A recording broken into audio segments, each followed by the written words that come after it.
Welcome to the European market open, everyone. A minute to go until the start of cash equity trading. I'm Francine Lacqua here in Paris with Tom McKenzie in London. And these are your top stories. China's COVID outbreak spreads. Beijing orders mandatory testing, sparking fears of an unprecedented lockdown of the capital. Stocks, oil and iron ore slump on COVID concerns. Treasuries gain. European futures are set to drop at the open. And we're live in France. Emmanuel Macron's encore. The French president defeats right-wing challenger Marine Le Pen to secure another 5-year term. If you look at the markets, Tom, they're just pretty ugly. A lot of fears, of course, about lockdown, classic risk aversion. Yeah, absolutely. The investor's choice when it comes to Emmanuel Macron, at least for the majority of investors, and that optimism that some had looked for this Monday morning, really being overshadowed by what we're seeing coming out of China. You've got, of course, the Fed, the re-rating there. The market's now looking at 50 basis points across 4 hikes from the Federal Reserve. But it really is what's happening when it comes to the spread, the concern about Omicron when it hits Beijing. Chaoyang district, 3.5 million people, and they all are being compelled to have 3 COVID tests this week, and then parts of that district and parts of the city of Beijing being locked down as well. So that supply and that demand picture really firmly in focus. We're seeing that across iron ore, across the commodity space, but also impacting, of course, equities in China and the yuan as well. Let's check in then and see how things are playing out this Monday morning here in Europe. The FTSE 100 down 1.5%. Basic resources will be a key component of that. We'll break that out for you shortly. The CAC 40 over in France, look at that, down 2%, despite the fact that Macron has proved victorious in the second and final round of the presidential vote. And the Spanish IBEX lower by 1.5% or 128 basis points. Let's switch it on and see how things are playing out as we look ahead to the United States and the open there on this Monday. The futures stateside pointing to losses of 1%. The CSI 300 just carving this out for you because it dropped below to a level that we haven't seen since May of 2020. And at one point, the Shanghai Composite crossed a 3,000 level, which is a key psychological level for many mainland investors. The CSI 300 down almost 5% in mainland China. What will policymakers do to assuage the concerns of investors about the broader trajectory of that economy? The US 10-year 282, you can see jump there of 7 basis points. And in terms, lower by 7 basis points is bid at the US 10-year. In terms of WTI, you're looking at $98. So lower, below $100 a barrel for WTI. Again, that's on demand concerns out of China. Francine, you've been in Paris. You were there for the special last night, of course, following the results. It seems to me, at least, the polls certainly got this one right. But as you say, no big shock when it comes to the markets. Macron managing to secure a second term. Yeah, now there's a couple of nuances, of course, Tom, that investors will sit up and listen. First of all, it does depend on whether he gets a parliamentary majority in June, whether he can govern and push the reforms through. But also, this is a deeply divided France. It's a fractured France. And he said it himself in his victory speech. It's not that people voted for him. It's that a lot of people didn't want Marine Le Pen. Again, she also got 42%. Given what she represents in terms of far right, the country will have to regroup today with Emmanuel Macron at the head, trying to rethink how he can be president for everyone. And of course, that takes us on to the focus on June, the parliamentary elections as well in France, and whether he can secure that mandate to push ahead with some of those key reforms, Francine. Yeah, Yeah, the reforms, of course, on the pensions and other things. It was interesting to see a bit of a lift in euro yesterday, but I have to say, because the polls were right and people, or certainly the markets, expected them to be right, there wasn't much movement. A couple of stocks that we could have watched at the open, French banks, but again, really taken because of the concern with lockdowns in China. So it's not really the put Macron put right now, it's everything that's happening in China. So let's get into the key market drivers. Bloomberg MLive managing editor. He is, of course, Mark Cudmore. Mark, when you look at some of the things that are driving people away, what's driving this risk off right now?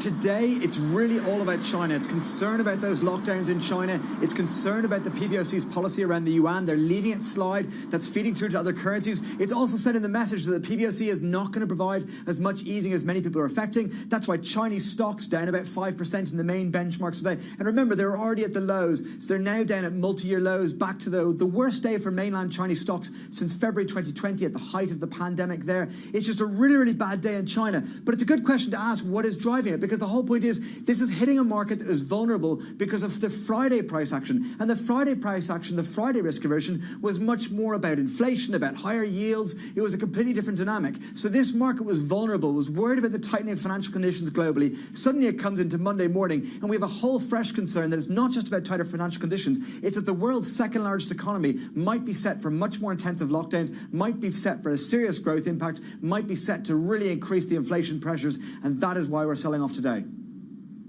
Mark, it's a remarkable day, and it's remarkable to me that the markets don't seem to have priced this in. We see, and we've been seeing for the last 3-4 weeks, what's been happening in Shanghai, and yet the markets have largely looked through the risks that this could spread across China. As you say, treasuries are now bid. The commodities complex, though, what does it do for commodities longer term?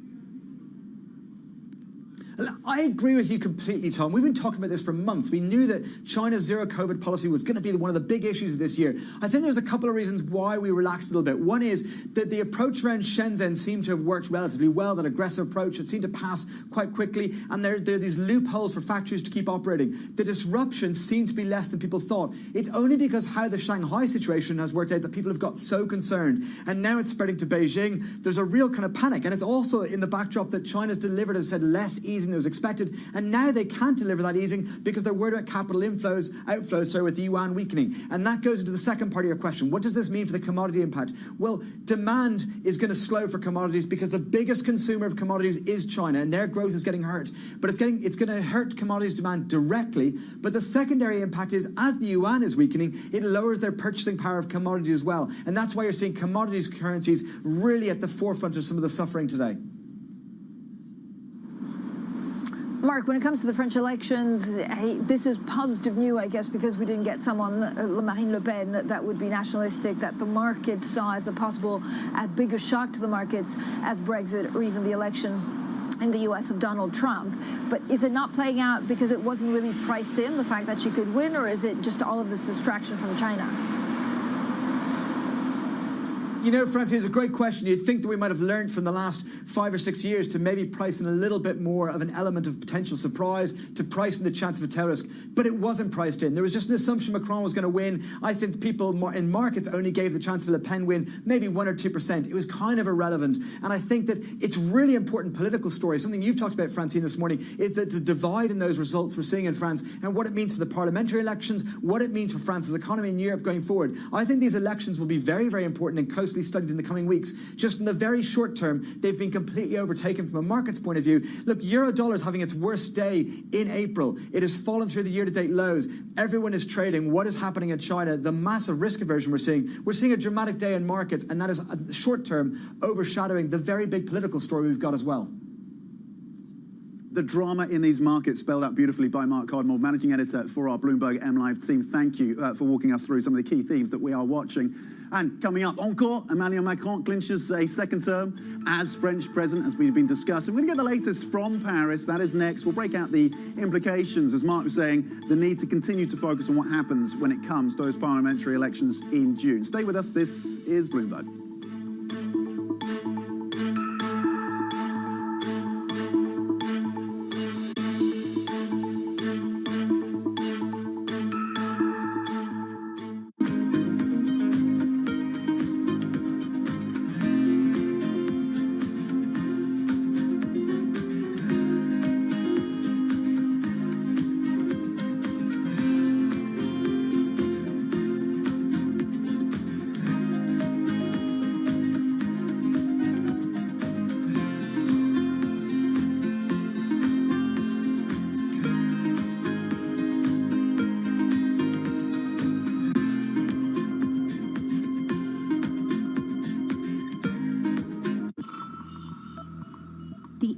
city of Jamnagar is a money-making machine for Asia's richest man, Mukesh Ambani.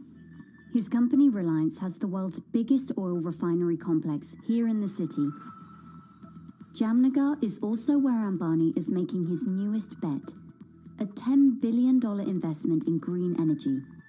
His ambition is closely aligned with the Indian government's plan to reach net zero emissions by 2070. But Ambani is not alone. India's second richest man, Gautam Adani, has committed $20 billion of investment over the next decade. But India's massive dependencies on fossil fuels have some environmental advocates questioning the realism and sincerity of those green ambitions and those of its two biggest billionaires.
Welcome back to the Open. We are 10 minutes into the European trading day. Political continuity in France, but it's the focus on what is happening with China and some lockdowns in the capital of Beijing. Mass testing of the population there as officials brace up to the potential spread of Omicron.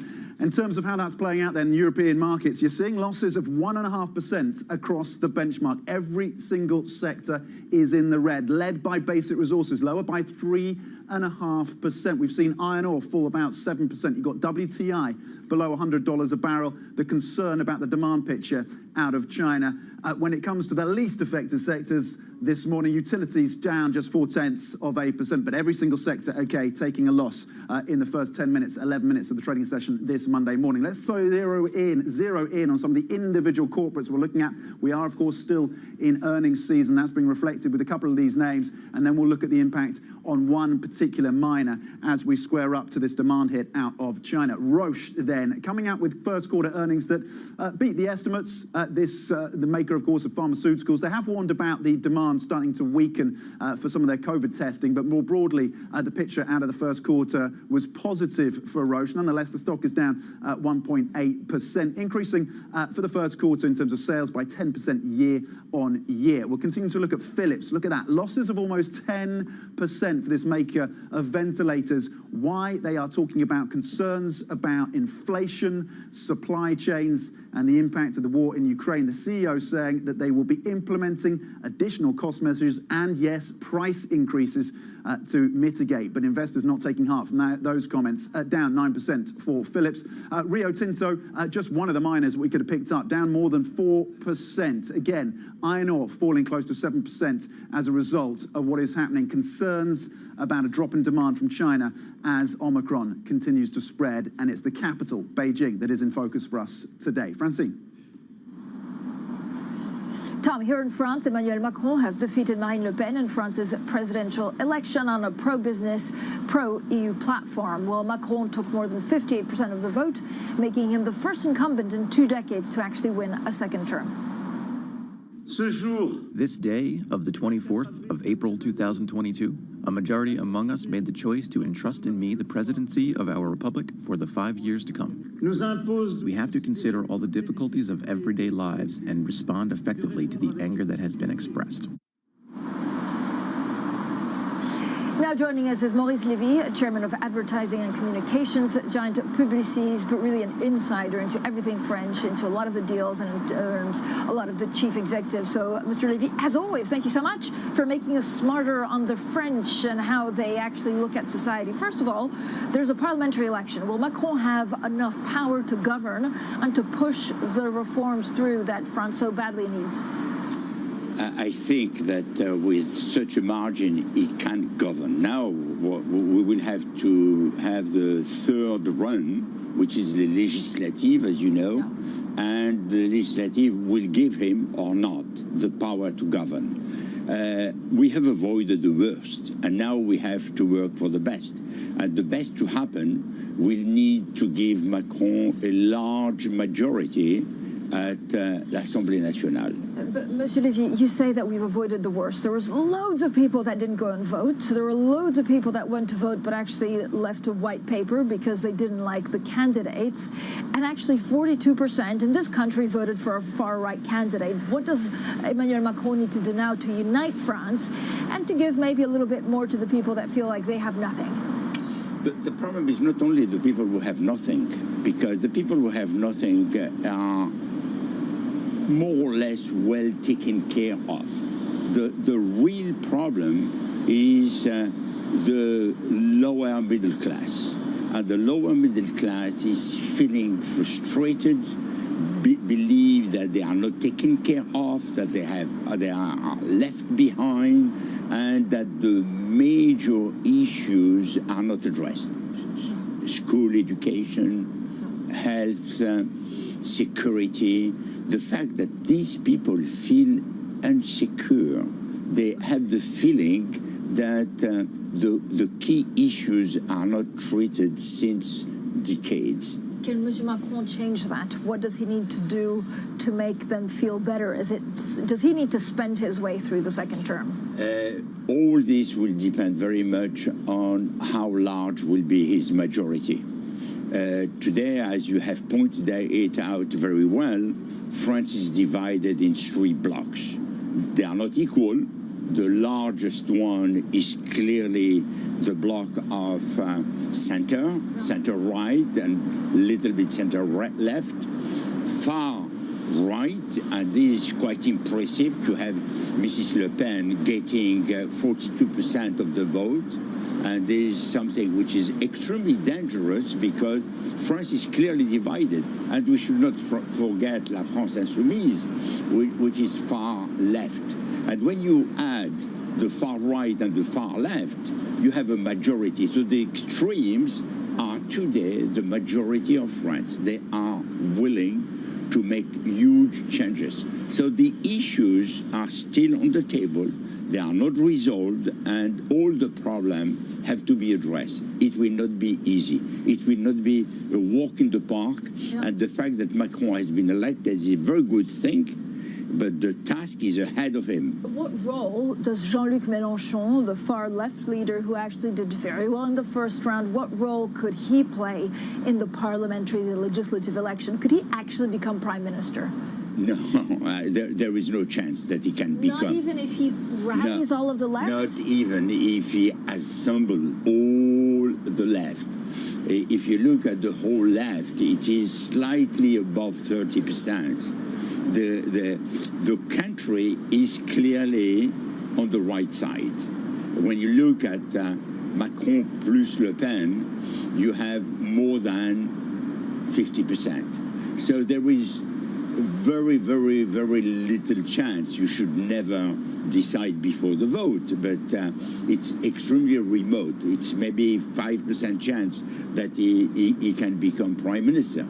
And by the way, there is something that when he's saying to the people, you should elect me as prime minister, he's saying something absolutely wrong, because as per our constitution, it is the President of la République who is choosing the prime minister. But at some point, so I mean, if he does it, if Emmanuel Macron is in a kind of cohabitation and he needs to form an alliance, does his heart go to the left or to the right? I believe that the most plausible alliance will be with les Républicains, and the most plausible alliance will be to enlarge the right asset that he has. How do you see Emmanuel Macron governing in the next 5 years?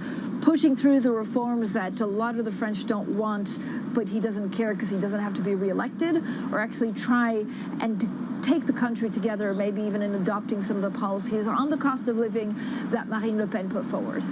We have an example with Jacques Chirac. And Jacques Chirac has been elected 82% because everyone was barring Jean-Marie Le Pen, the father of Marine Le Pen.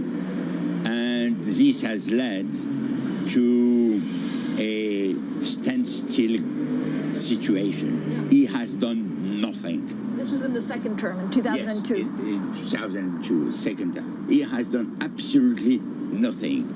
And that is the worst thing which can happen to France. France is in a situation that requires some very important changes. Yes. The government has to address this change in education, in health, in all the structural reforms, and make the country much more competitive. And that would be the legacy of Emmanuel Macron. Monsieur Lévy, if he does nothing, do you think Marine Le Pen or another far-right leader will become president in 5 years? That's too early to think about this. I think what may happen is what we call le troisième tour social, which is that the streets are and les gilets jaunes, the yellow vests, are protesting very highly in the streets. And they think that this is probably what can create a big challenge for President Macron. Monsieur Lévy, thank you so much for joining us. That was Maurice Lévy, Publicis chairman of the supervisory board and also the author of the book Ouvrez les yeux. We'll have to get him back because actually I do want to talk a lot more about that. It's at the fine print, Tom, really a crossover looking at some of the economic policies and politics in France. Yeah, great way to put everything in context, that conversation, that interview there with Maurice Lévy. Okay, coming up, U.S. Secretary of State Antony Blinken and Defense Secretary Lloyd Austin. They held talks with the Ukrainian President Volodymyr Zelensky in Kyiv. That was late yesterday evening. We'll get more on the war in Ukraine, the implications of that meeting. That is next. This is Bloomberg.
Lots happening on Wall Street. It's the basic law of economics. It validated what the market was already pricing. Need to catch up? This is Bloomberg Wall Street Week. I'm David Weston. We've got the information and insights. David, you just hit the nail right on the head. From businesses most influential and instrumental. And that's the way you run good risk management. It's a challenging dynamic. We could continue to see that kind of strength. Bloomberg Wall Street Week premieres Friday with replays all weekend on Bloomberg Television and Radio. Crypto, you have a world of young people that want their own financial system and their own culture. And it is very powerful, and I'm a big believer in it.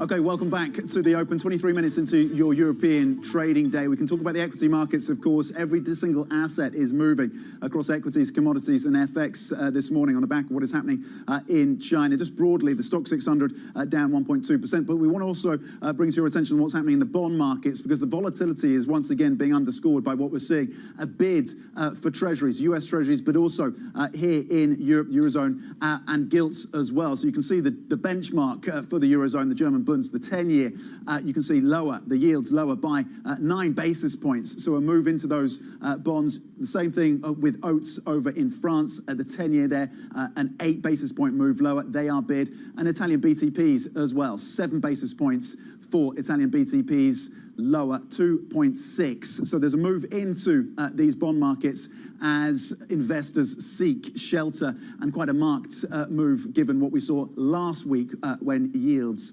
appreciated on the back of some commentary out of ECB officials and a more hawkish stance, at least on the rhetoric side from European Central Bank officials. Let's get back to what is happening in Ukraine then, the latest on the war there. US Secretary of State Antony Blinken and Defense Secretary Lloyd Austin, they've been in Kiev holding talks with President Volodymyr Zelensky. The visit comes as Russia shifts its forces to the east and south after failing to take the capital. Joining us now is Bloomberg's Europe correspondent Maria Tadeo. Maria, no truce in sight. Things are a long way from that. And there are concerns over a land grab then in Ukraine's southeast. What is the latest?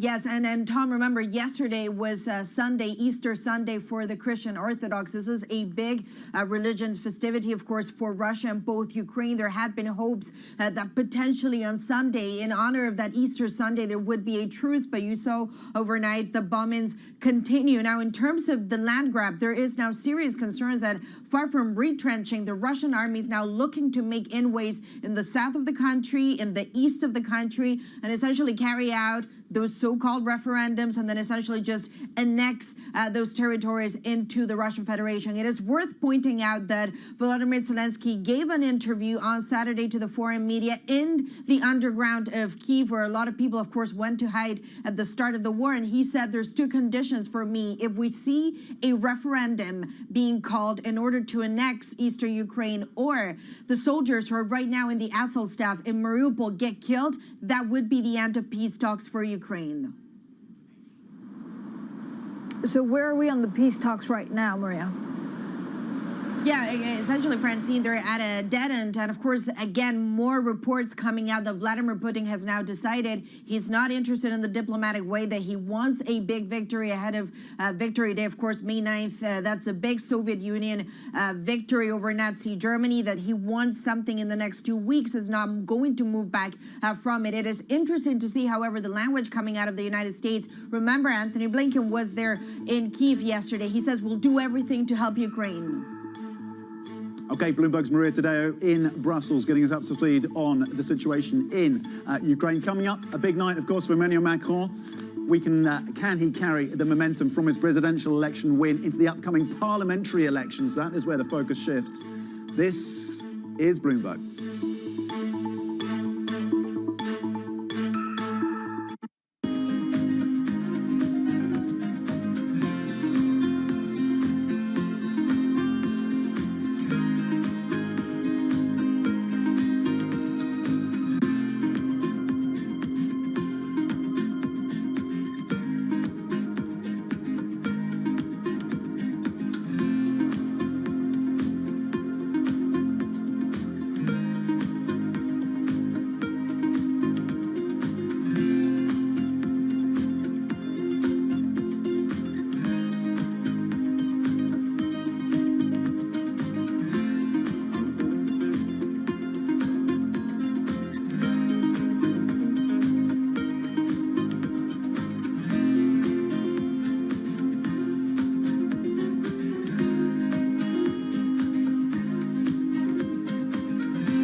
estudio, en nuestro experimento, no hemos pintado todos los edificios de blanco, sino estos más asequibles de pintar.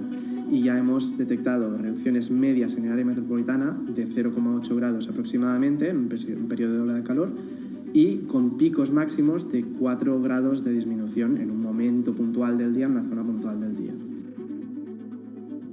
Y como dices, en una ciudad como Barcelona funciona incluso mejor que las zonas verdes, según las modelizaciones nos detectan incrementos, o sea, disminuciones de temperaturas mayores con tejados blancos que con incrementos de zonas verdes como tienen planteados el plan director urbanístico.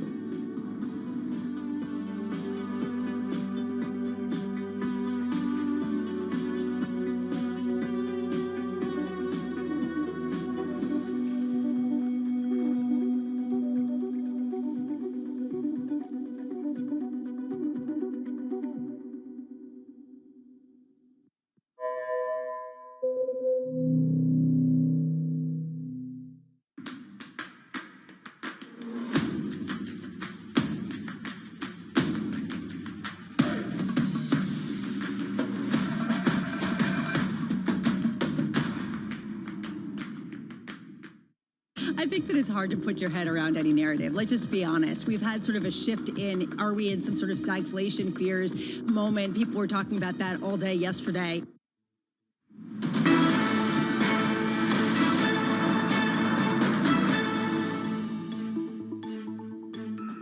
Welcome back to the Open. We are 30 minutes into your European trading day, and here are your top stories. China's COVID outbreak spreads. Beijing orders mandatory testing, sparking fears of an unprecedented lockdown of the capital.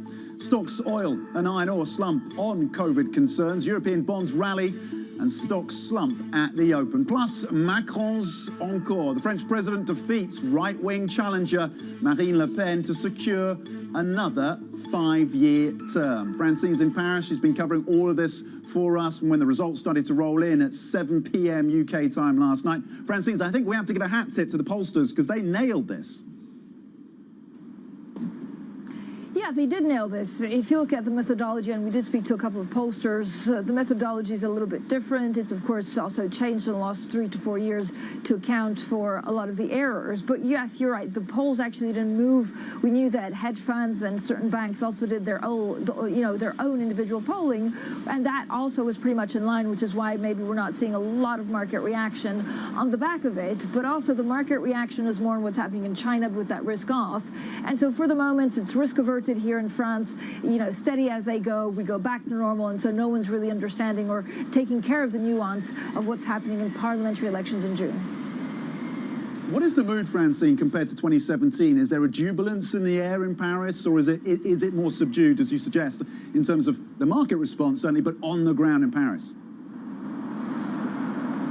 It's a very different mood. Certainly it was a very different mood to what it was 5 years ago at Macron's rally. Even last night, I heard from multiple people on the ground. Yes, there were 3,000 people, but it wasn't that kind of, effervescence that we saw 5 years ago. But then the world has changed. We're dealing with the war in Ukraine. Inflation is going up. And of course, people don't feel like they're having a great time because of the war and because of the cost of living rising. So this will be a very different presidency, I think, in the second term. Also, he himself said it. This is not people that mainly voted for him because they liked. He's not the young, aspiring 39-year-old that he was 5 years ago. It was more of a vote to block Marine Le Pen.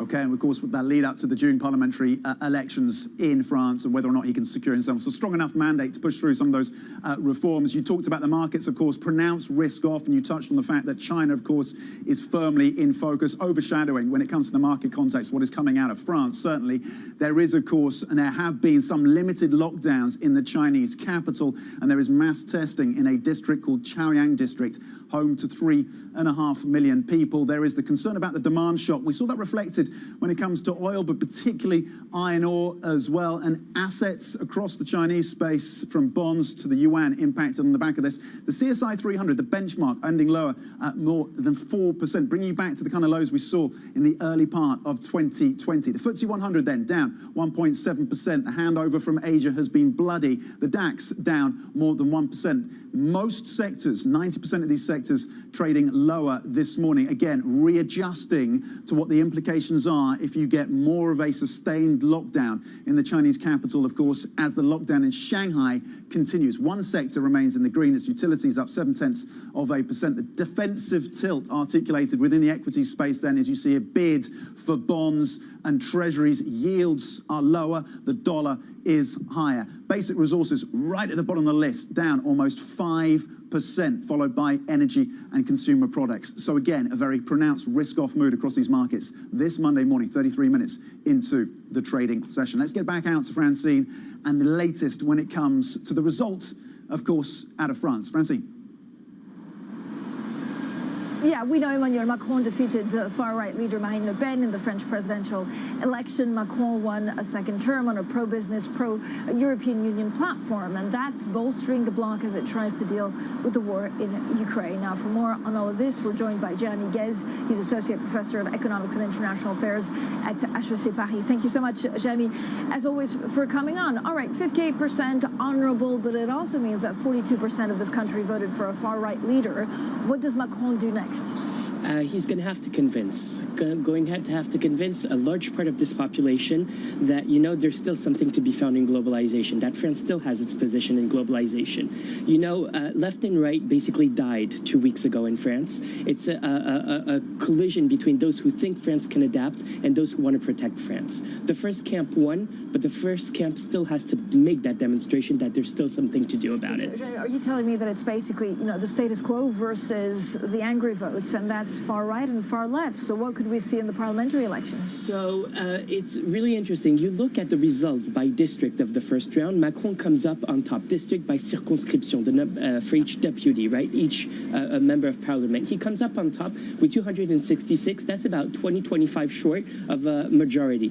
But get this, if you add the votes of Mélenchon, Jadot, the Green candidate, and Hidalgo, that fictitious candidate gets maximum and is over Macron and Le Pen. So this is a very fragmented country. And, you know, I'm old enough to remember a Macron president who said, I cannot protect jobs that would be going against globalization, but I can protect you, the French people. We haven't seen much of that in the first mandate. That's one key priority I think he can go on. Which means what? Spending more and actually trying to help with the cost of living? I mean, this is a president that loves being on the international scene. He loves being in Europe. He loves talking to foreign leaders. Does he need to focus more on the domestic agenda? So, historically speaking, a president under the Fifth Republic is always focused on the international agenda. So one way out is to name a very strong prime minister who may be very able at doing these types of things and who can basically be fired if anything goes wrong. Such as? I have no clue, to be honest. I absolutely have no clue. But it's probably not Jean Castex, the current one. Yeah. And it's not Christine Lagarde, because probably why would not. she do it? Exactly, yeah. And it's probably going to have to be someone who takes a hit for the team and who probably strongly believes in that. I think it's probably going to be progressive spending, protecting the more vulnerable ones, but a little bit of courage, perhaps, on this Macron administration, looking at training, looking at retraining, looking at all of the human resources we have in France, and asking what is the right model to get these guys back on the labor market and doing well in a globalized France. But Jay, what's been done in the last 5 years? Because this is one of the focuses, and actually, you know, coming from the UK or even some other European countries, you know, the social fabric, or at least the social safety nets, are still quite high in France, and inflation is not as high as other places. No, you're absolutely correct. This is kind of the paradoxes of French politics today. You look at basically the first term, you have the first 2 years, and then the ending with the yellow vest. And this basically threw him off, I think, at so many levels, and I think the whole software, intellectual software of this presidency went down. I think what he's going to have to do is think really deeply about what does it mean to be a centrist. He really wanted to be the anti-Trump, the anti-populist. He's probably the only one who succeeded on that front in Europe, not running as a mainstream candidate, so he's going to have to define what does that stand for. Who feels like they're losing the most in the fabric of French society? Is it the low lower middle class, and what can he do to address that? So, you know, the first thing that the Macron team mentions is the energy help, for instance, the energy check, as we call them. And he said, again, during the debate with Marine Le Pen, that will basically continue, trying to shield them against the rise of higher energy. I think he can spend a lot as well in terms of, you know, political capital, trying to build a coalition, trying to look on the left. Who can he look to? Interestingly enough, he looked a lot on the right, and this shows in the political results. Les Républicains, the traditional mainstream party, is in disarray. Who can he look on to on the left, on the green side, with all of the implications on energy policy, and even further left? What can he do? The million-dollar question. We'll find out June 19th. Jeremy, thank you so much. Jeremy Guez, their Associate Professor of Economics and International Affairs at HEC Paris. With that, Tom, I'm going to send it back to you in London. Okay, coming up, Beijing orders mandatory COVID testing, sparking fears of an unprecedented lockdown of the capital. We'll get into the fallout that we're seeing across these global markets as a result of the concern emanating out of China. This is Bloomberg.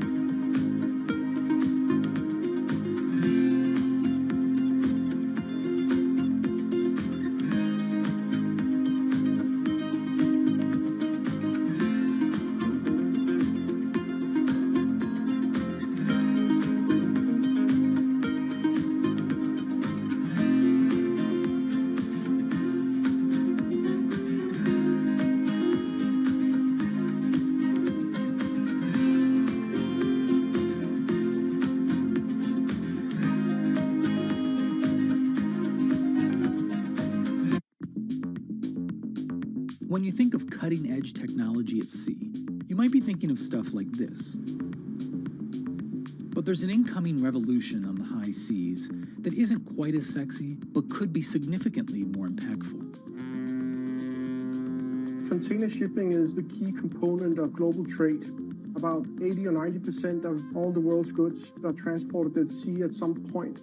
But there's a significant unseen cost to the modern era of global commerce. About 3% of all the world's CO2 emissions come from shipping.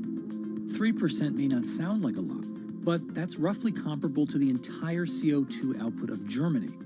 Since reducing trade isn't a likely option, what about a technological improvement to help reduce the emissions from these well-stocked maritime behemoths?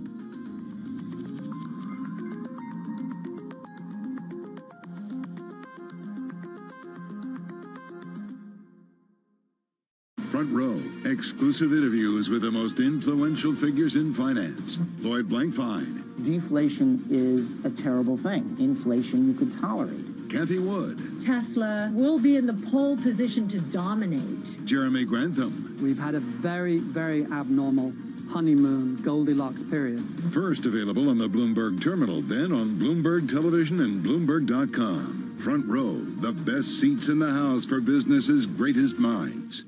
Mercedes-Benz is on a path towards CO2 neutral mobility. So we have flicked the switch there, and really we're going to step by step electrify everything. And what does that mean? Combustion engines get electrified.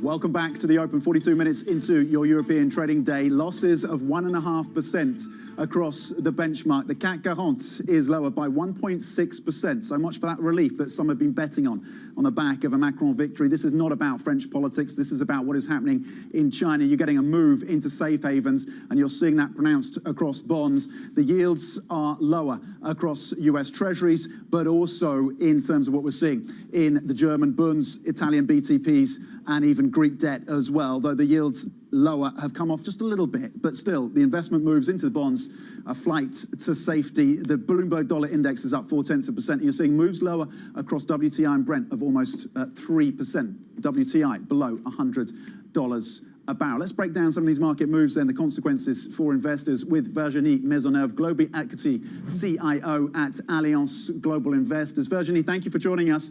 Just your take on what we're seeing in terms of this market repricing around China. Why, oh why, are investors so late to this story? We've seen it playing out in Shanghai. Why the surprise around these limited lockdowns in Beijing? I think we're having a risk-off moment. And I think China is just one of the factors. Clearly, in terms of global growth, as you know, China is always an important player. It looks to me that China needs a foreign vaccine, but from a political perspective, that might be a bit difficult. But that's one of these. That added to inflation, real positive rates, et cetera, is creating that moment.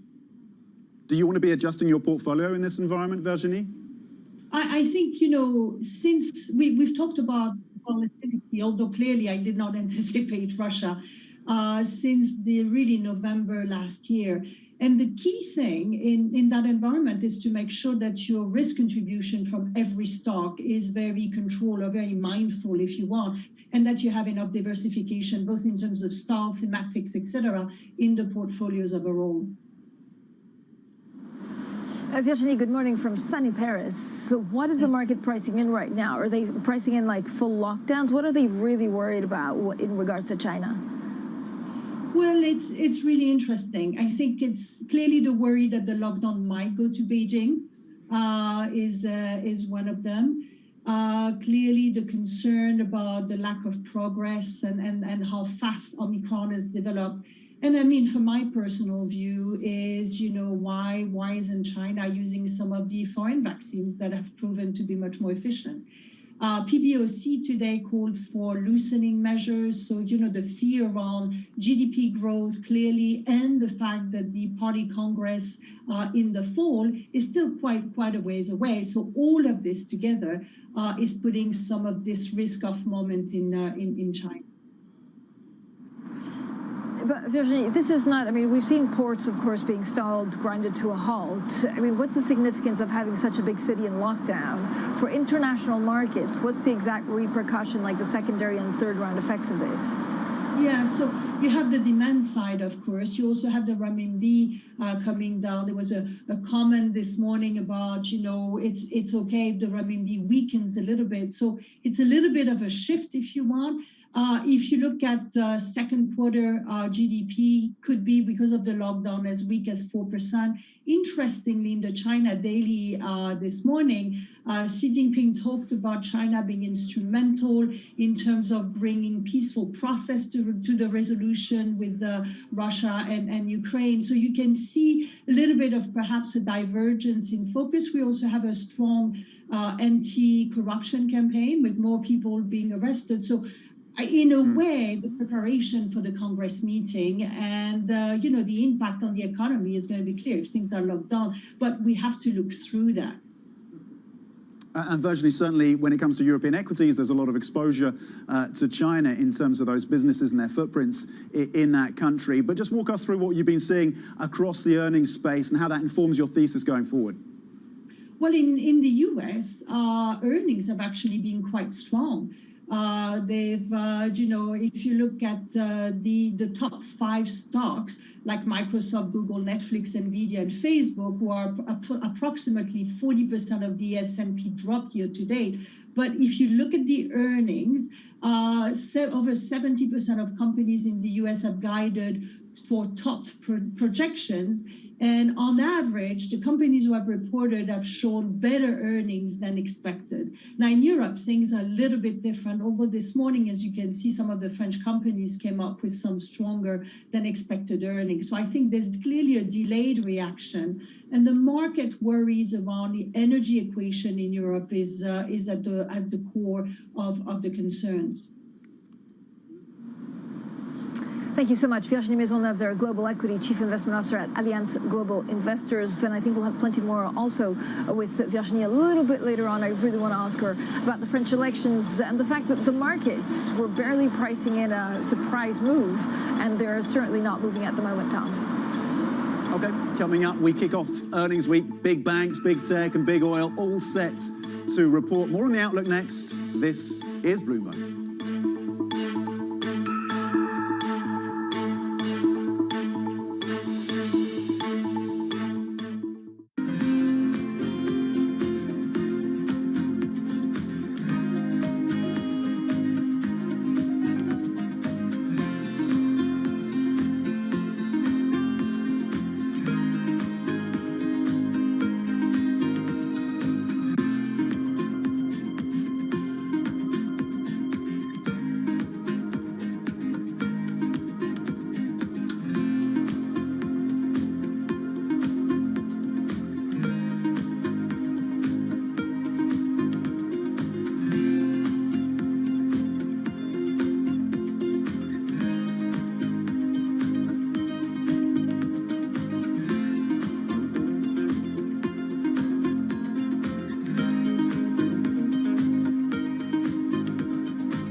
Delhi airport, and behind me you can see SpiceJet 737 MAX aircraft.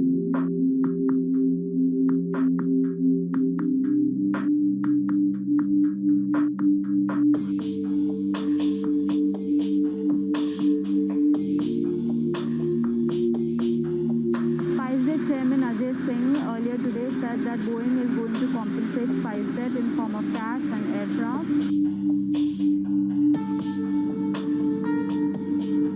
There's a big celebration happening at the Gwalior airport. As you can see, they've literally rolled down the red carpet for SpiceJet chairman Ajay Singh. There are balloons, there are flowers. This is a big deal for SpiceJet because it is the only Indian operator of Boeing 737 MAX planes currently. BSO Now is your online home for weekly Boston Symphony Orchestra and Boston Pops performances. See new concerts that go behind the scenes, plus acclaimed archival concerts. Visit bso.org/now, where the music plays on. BSO season sponsor, Bank of America. It's really a reminder, isn't it, just how sensitive the markets are to any commentary about trade. We did see some pressure on the yuan, we did see some pressure on the futures. That is now being reversed.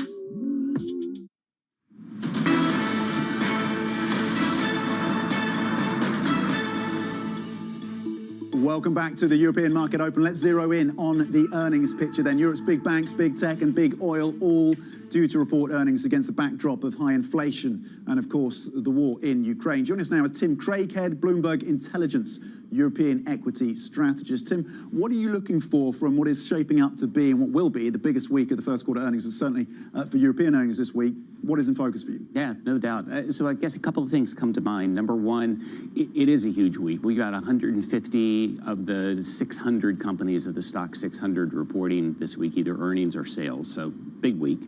Number two, heading into earnings, we've been seeing, notwithstanding all of the angst out there, we've been seeing rising earnings estimates. There's about a 3% positive revision so far this year in total earnings growth expected for the European market. So, consensus hasn't balked, notwithstanding the angst.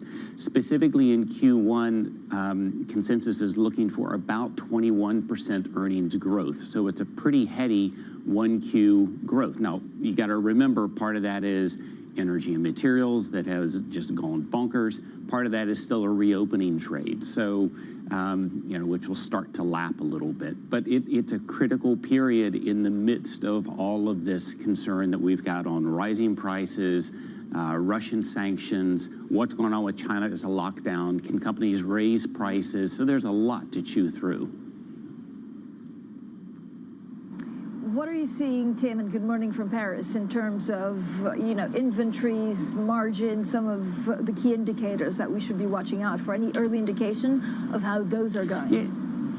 Yeah, it's interesting, Francine.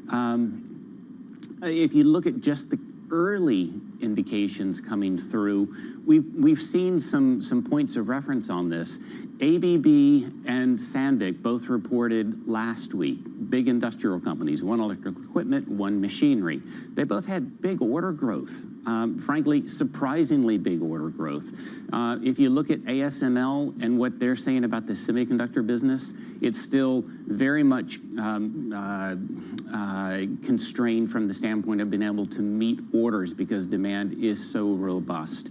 And look at the complete other side of the sort of sector spectrum, and you've got Heineken that had a really strong report from the standpoint of their top line as a reopening play. Now, all of these companies also are talking about the difficulty on delivering those orders and thinking about what's going on from the standpoint of inflating cost and how strong can they raise prices. That's going to be that key tension that we look for this week.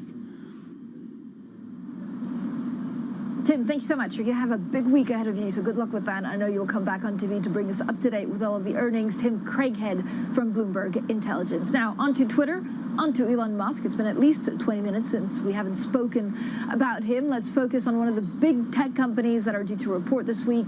Twitter, Elon Musk and Twitter executives are said to be meeting as a social media company actually turns more receptive towards his $43 billion takeover offer. Now, the meeting comes days after Musk has revealed his financing plans for the unsolicited bid, which includes, of course, backing from Morgan Stanley and other financial institutions. Now, here to talk about all of this, Alex Webb from Bloomberg Quick Take. Alex, good morning from Paris. Bonjour. Is this a 180-degree turn from the board because they find the proposition attractive, or are they all concerned they'll lose their job if Musk wins? That if you are saying that you are willing to enact a poison pill if Elon Musk does not want to engage with you, well, that also means you've got to be willing to engage with him if he offers that. So they are engaging with him. It seems as though he's spoken to some shareholders. They've spoken to some shareholders. The question really is whether this price of $54.20 is one that is acceptable to him. The noise seems to be, certainly from other shareholders, that it is not, but that doesn't mean you can't engage with him. Can he go higher on this? 54.20 is where he set the line. He's lined up the financing from the banks. He could move higher, couldn't he? So the thing is, with some of the financing, some good reporting from our colleagues last week, he's actually arranged $9 billion more in financing than that bid would, than the current bid, essentially. So just on that basis, the answer is yes. Of course, he has access to other capital. As ever, the question is he willing to sell down a stake in Tesla or even SpaceX, not a public company, but sell down any of those other stakes in order to fund it? And that seems unlikely. Alex, I was extremely intrigued by actually a lot of emails that were, I think, leaked at the weekend. This is in relation to the 2018, tweet that he said he had financing in place, and these are basically emails between him and the head of the PIF, him and Wall Street, and trying to take Tesla private. What do these emails tell us about how he would, possibly take Twitter private? It's a good insight into his thinking. I think, if anything, it would hope that he's learned the lessons of that actually he didn't really have the financing in place. He had some informal, verbal agreements or assents to the idea, but the text seemed to show that while there had been some encouragement from the Saudi side, they hadn't nailed down a number. They hadn't had a chance to look at some of the numbers underlying Tesla, and so that was why perhaps the deal might have fallen apart. But the kind of key element, these emails were presented by Elon's own legal representation. They were saying that it shows that the Saudis were interested, at least, in the idea.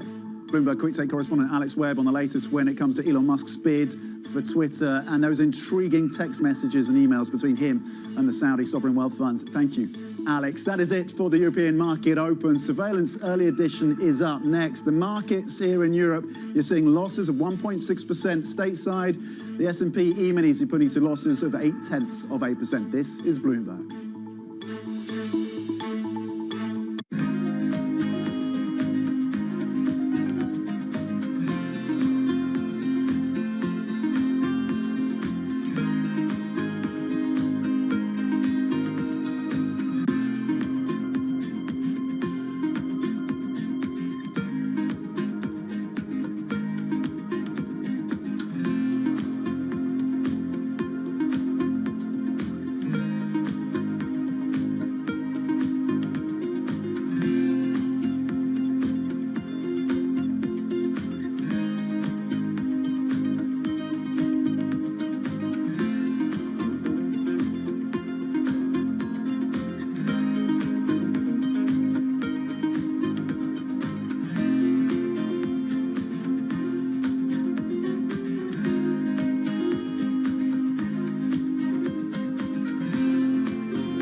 When you think space, you probably think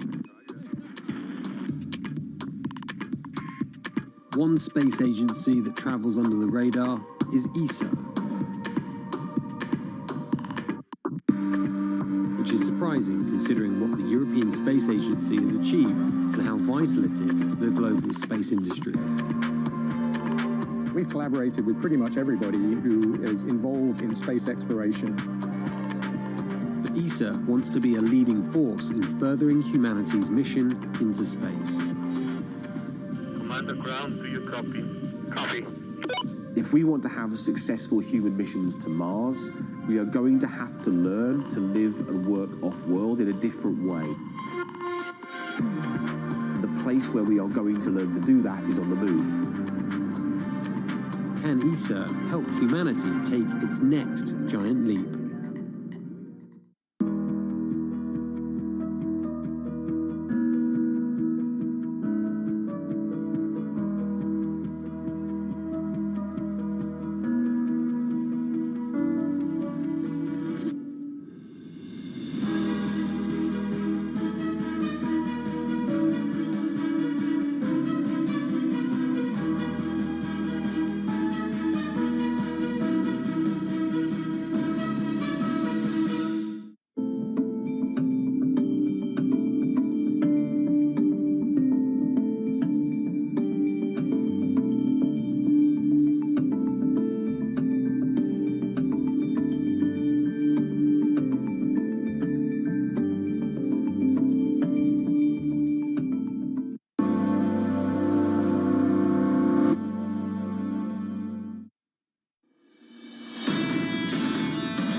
We're re-examining carefully your trade strategy with respect to China.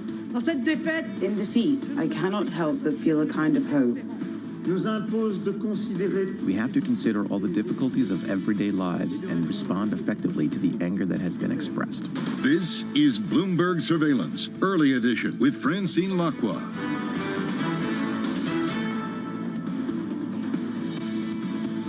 Good morning, everyone, and welcome to Bloomberg Surveillance Early Edition. I'm Francine Lacqua here in Paris. Here's what's coming up on today's program. China's COVID outbreak spreads. Beijing orders mandatory testing, sparking fears of an unprecedented lockdown of the capital. Macron's encore, while the French president defeats right-wing challenger Marine Le Pen to secure another 5-year term.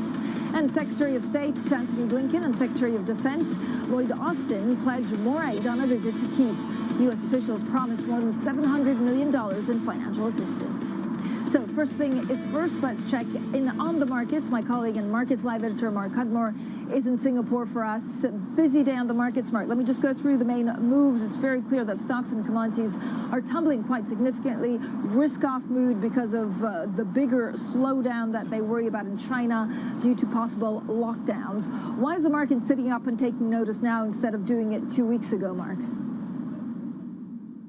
That's a great question, Fran. As you say, it is certainly a busy day in markets. Why are they reacting now? They certainly are reacting now. I think part of it was that we knew that there was going to be China COVID problems all this year. The zero COVID policy did not seem to make sense with the contagiousness of Omicron. But Shenzhen outbreak was handled very well. That provided some complacency that maybe China could get away with this. Now, suddenly, in the wake of the problems around Shanghai and suddenly the news is spreading to Beijing, the concern is really, really amplified because we've delayed it for so long. And you're seeing that across markets. You're seeing a real classic risk aversion today. And I emphasize the fact that it's classic risk aversion because obviously the last few months we've seen volatile markets, we've seen risk aversion, but it's not been your classic risk aversion because your havens like treasuries and the yen have really, really suffered. But today it really is just classic risk aversion. We are seeing red right down the equities column. And note, it is those commodities equities that are really suffering the most. And we're seeing that in the FX world as well. One of the biggest movers is the offshore yuan. It is selling off the most since the August 2015 mini deval by the PBOC. And that is spreading across currencies. And that is also concerning markets further because it means that if the yuan is weakening, then the PBOC can't afford to bring in the easing that many people have expected because they don't want to widen the rate differentials even further with the dollar. And therefore, that's kind of weighing on equities even further because they won't deliver the easing. And as I said, we're seeing classic risk aversion. Generally, we're seeing yields lower, bonds higher on the day. And of course, because China is suffering, because they might be slowing down growth, there's a chance that, the commodities are going to really get smacked and see lower demands. We're seeing oil lower and metals lower across the board.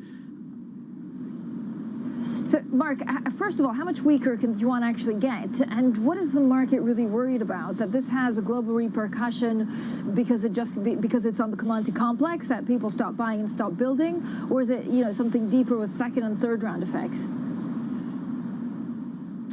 It's both the first round effects and the second round effects. So China is the biggest consumer of commodities in the world, so that's one big issue. But then there's the secondary impact that if the yuan is losing value, then it lowers the purchasing power ability of China to buy those commodities. And of course, there's the fact that just China is locking down. This just means it's the growth of not only the world's biggest consumer of commodities, but the world's second largest economy. And that has knock-on growth effects to other commodities. So this is why commodities are getting absolutely smacked today. This is a chart of dollar yuan over the past 6 months. And you can see many people thought the yuan was due a little bit of weakness, but this move has catch Bill so much offside because it has been so violent, so rapid, and in the wake of such stability seen over the last 6 or 7 months. This is already the largest 5-day move seen since, as I said, since the deval in 2015. It's caught people completely offside. But if you want to finish with one bit of positive news, I think the scale of this move means that the PBOC will have to come in tomorrow, provide a little bit more stability for the currency, and that might provide a bit of relief across other assets as well. Yeah, and that would be a bit of a divergence play. So China has ordered mandatory COVID tests in a district of Beijing and locked down some areas of the capital as policymakers race to prevent a repeat of the outbreak that's hobbled Shanghai for weeks. So we'll have plenty more, of course, on this throughout the day. Thank you so much for that, Mark Cudmore. Now joining us is also Asian health reporter Michelle Cortez. Michelle, worrying signs out of Beijing. Bring us up to date with the latest.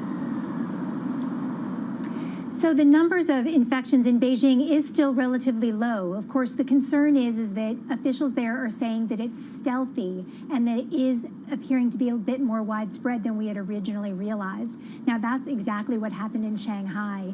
Even though the numbers were low, we were getting some worrisome commentary from officials there, and that's what led to aggressive action. That's what we think that we're seeing in Beijing. We are now starting to see some mass testing happening in certain regions, and they are locking down certain apartment complexes, and that is the sort of thing that can continue to spiral on and on. Now, it was just referenced that Shenzhen did a particularly effective job at getting its coronavirus outbreak, its Omicron infection, under control, and what they did is they acted very, very quickly and efficiently, locking everything down, and only had to do it for 1 week.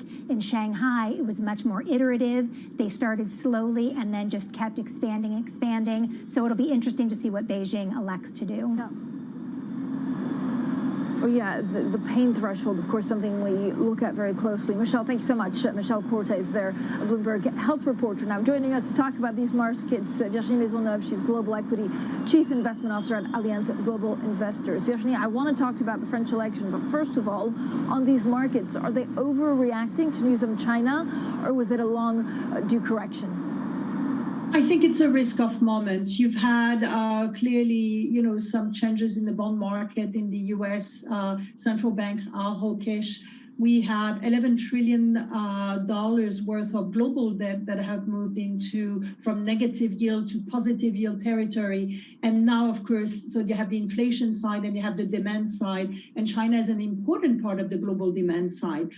So I think this is what's happening. Now, clearly, China can deal with this situation, and but the markets are concerned.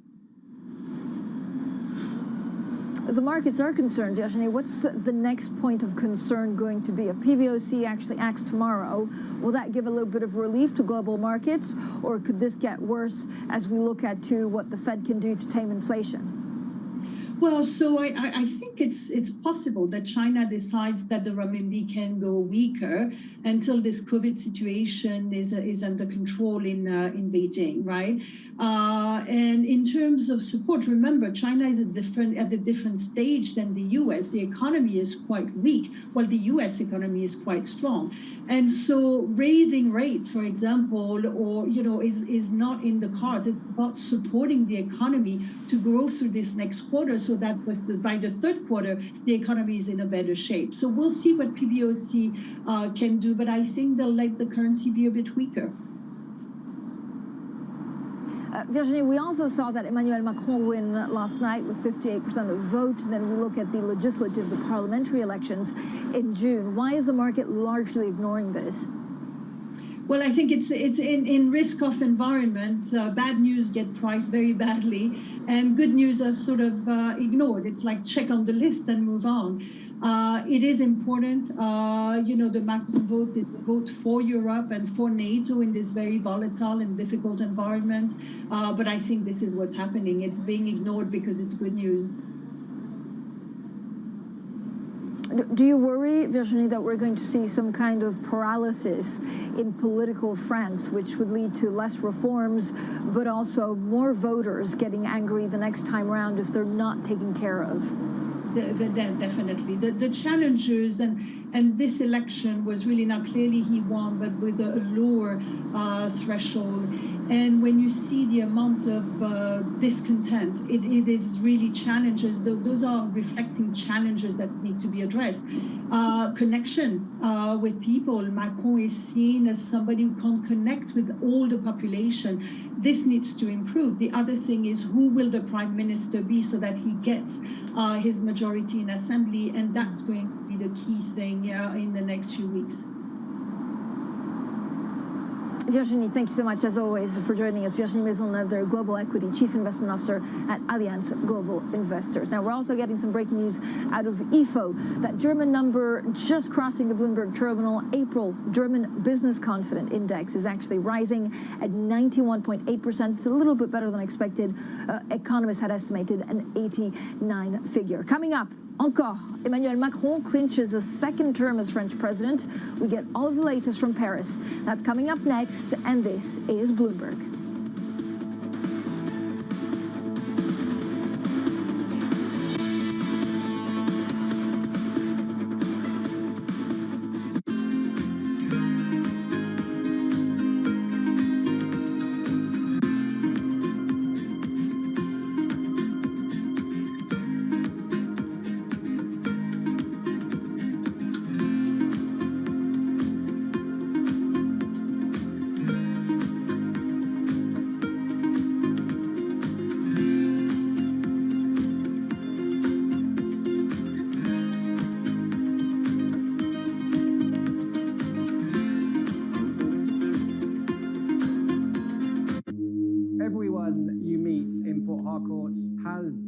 About what they call black soot caused by the manufacturing and consumption of these fuel products in the illegal refineries. Oil theft, known as bunkering, and the refining of its spoils is worsening the damage from decades of fossil fuel exploitation, creating one of the world's most severe ecological disasters. Our sacred forests, our homes have to give way to oil wells, and no one gets much benefit. Imagine a resident of Port Harcourt who inhales this soot every second in 24 hours, 7 days a week, 30 days in the month, and for years now, we are dying slowly but surely, and our lifespan is reducing every day.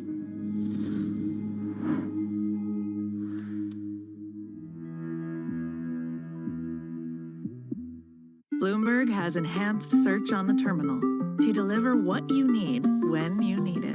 Now, you can simply type phrases in everyday English in the command line. Compare financials. Find people. Analyze markets. You can enter phrases or ask questions. What do you want to know today? Ask a question or visit SearchGo to find answers now.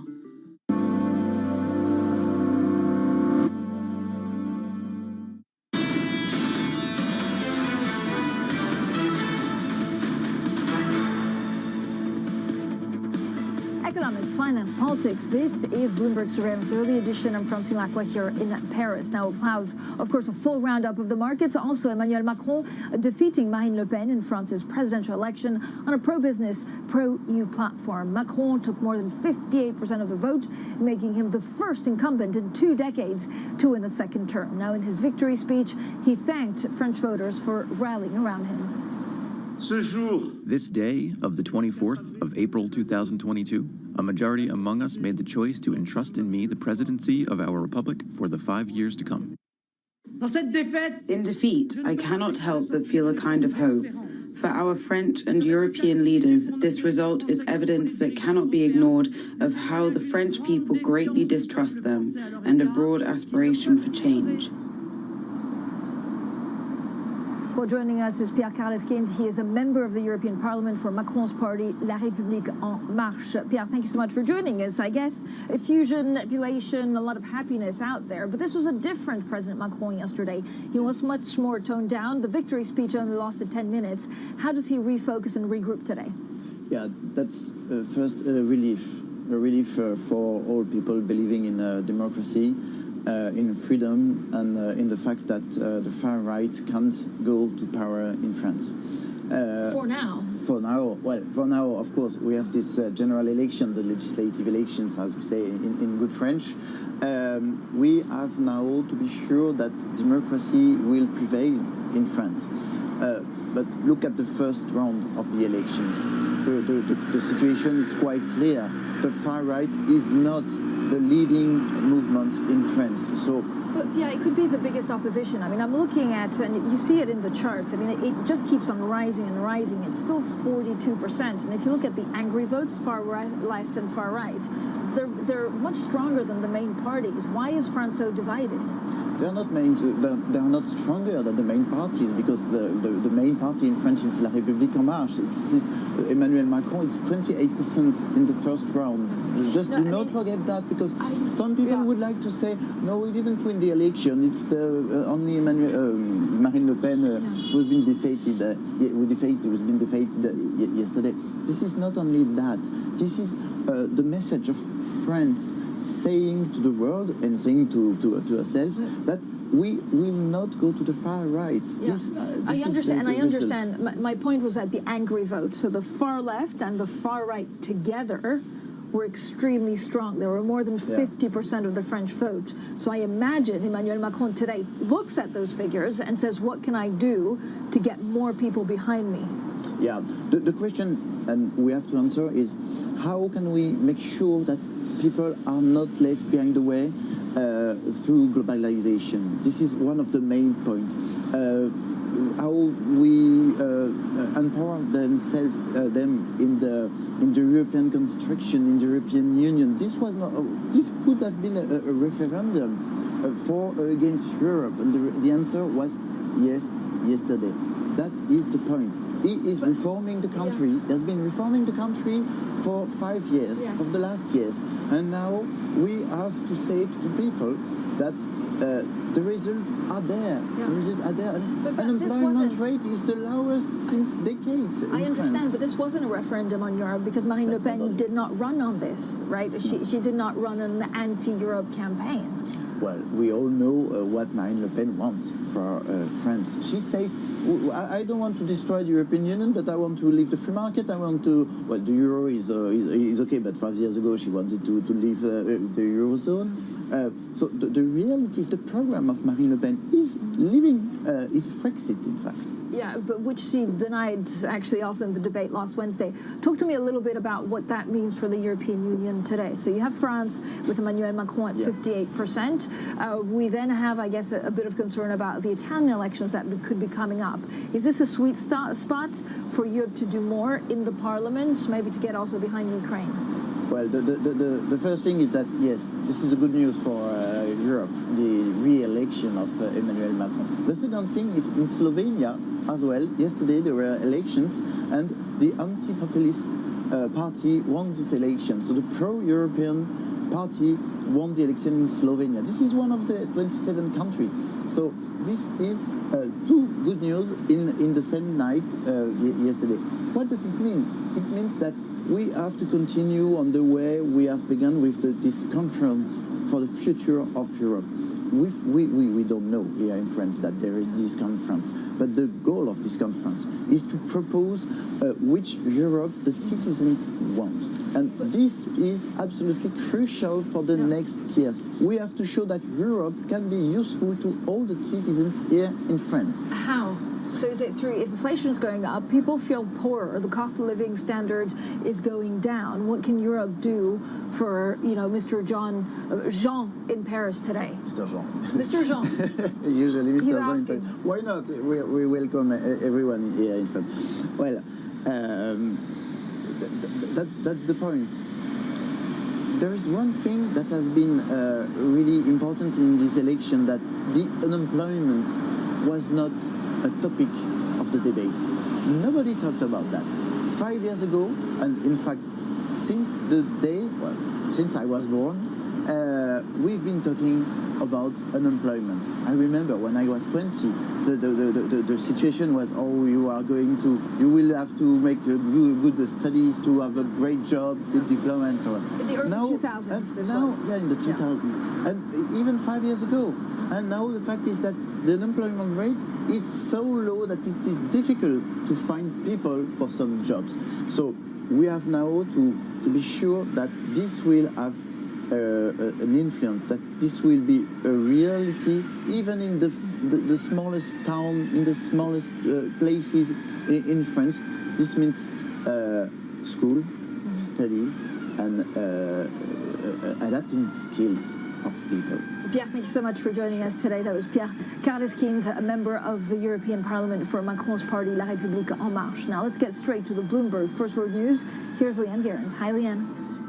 Hi, Francine. ECB President Christine Lagarde said that while both the US and Europe are struggling to contain soaring inflation, they are also facing a different beast. She told CBS the euro area central bank will use the most appropriate tools for taming inflation. Lagarde said 50% of Europe's current record inflation stems from surging energy costs. Now, palm oil prices have rallied after top producer Indonesia said it will ban all exports of cooking oil in a move that threatens to worsen global food inflation. Indonesia will halt shipments later this week. That adds to a raft of crop protectionism measures around the world since the war erupted in Ukraine. Indonesia accounts for almost 60% of all global palm oil supply. Global news 24 hours a day on air and on Bloomberg Quick Take, powered by more than 2,700 journalists and analysts in more than 120 countries. I'm Leanne Gerrans. This is Bloomberg. Francine. Leanne, thanks so much. Coming up, U.S. Secretary of State Antony Blinken and Defense Secretary Lloyd Austin hold talks with President Zelensky in Kyiv. More on the war in Ukraine next. This is Bloomberg.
When you think space, you probably think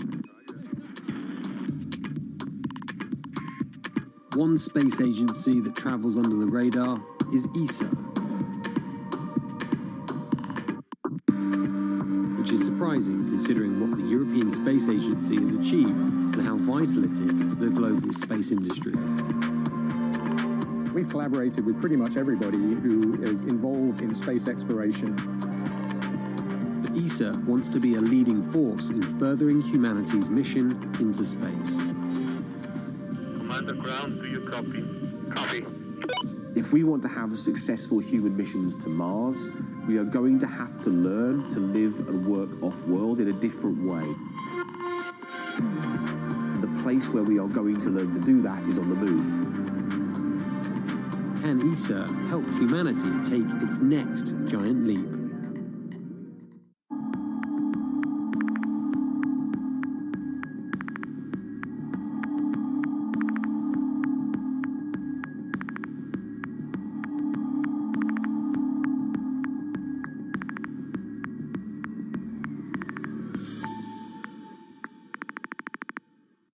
stocked early enough all these precious materials you were just mentioning, and we were on the lucky side that our prognosis was spot on in a way, forecasting what kind of material we would need and what quantity we would need. However you get your news. This is Bloomberg Daybreak with Lee. On Bloomberg Radio. Welcome to Daybreak Australia. This is Bloomberg Technology. This is Bloomberg Green. On TV, radio, and the web, this is Bloomberg.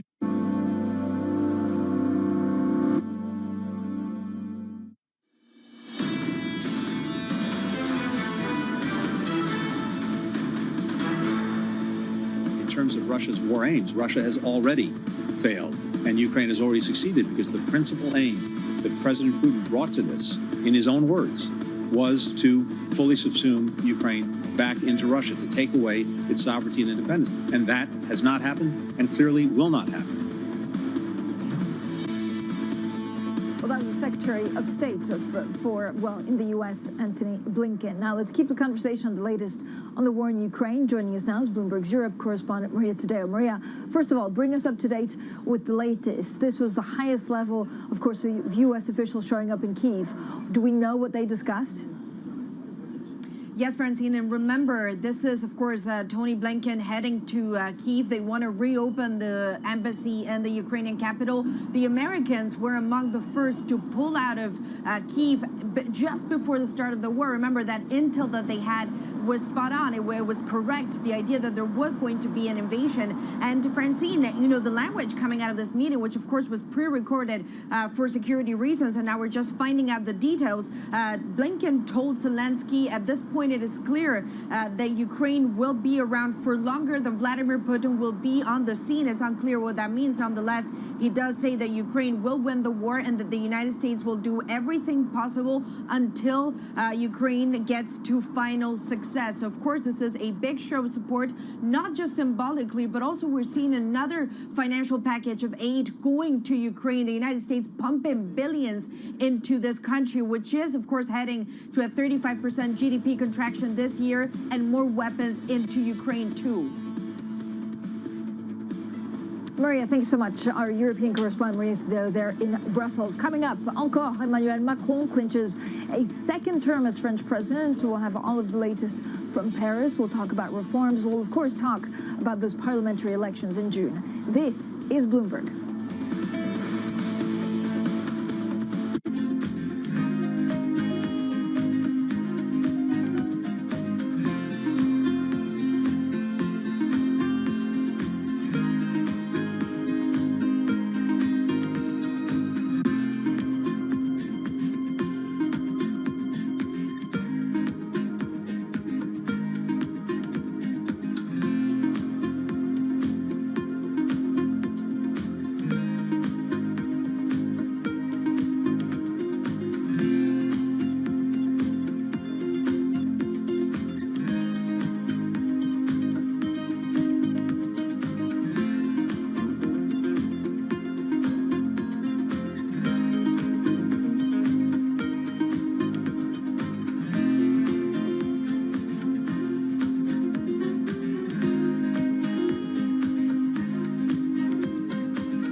Energy prices and a short supply of key chemicals that produce synthetic fertilisers are sending pig, cow and horse manure prices soaring. Even human waste is in demand as farmers hunt for alternatives. Fertiliser helps increase crop yields. You can see how much moisture is held into this. It's a lot of organic material into the compost, so it breaks down, the manure and the straw breaks down into a friable mix that can be mixed into your soil in the ground and for growing a whole range of different vegetables. Holds the nutrients in, holds the water in, and it really increases the kind of biodynamic profile of the soil.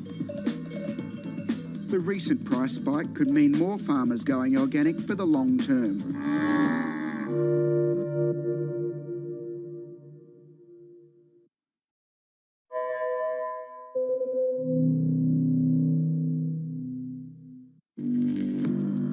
Access the financial world on demand.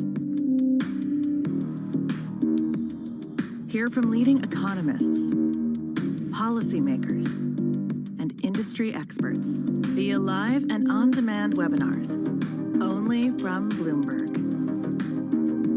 Start exploring to see what's moving the markets. Visit Bloomberg.com/webinars.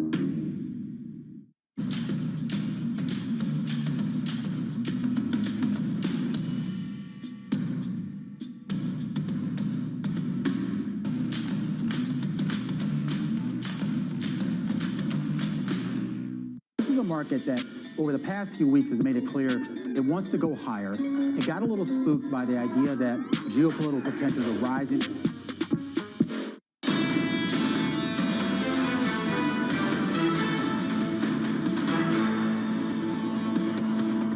China's COVID outbreak spreads. Beijing orders mandatory testing while sparking fears of an unprecedented lockdown of the capital. Macron's encore, while the French president defeats right-wing challenger Marine Le Pen to secure another 5-year term.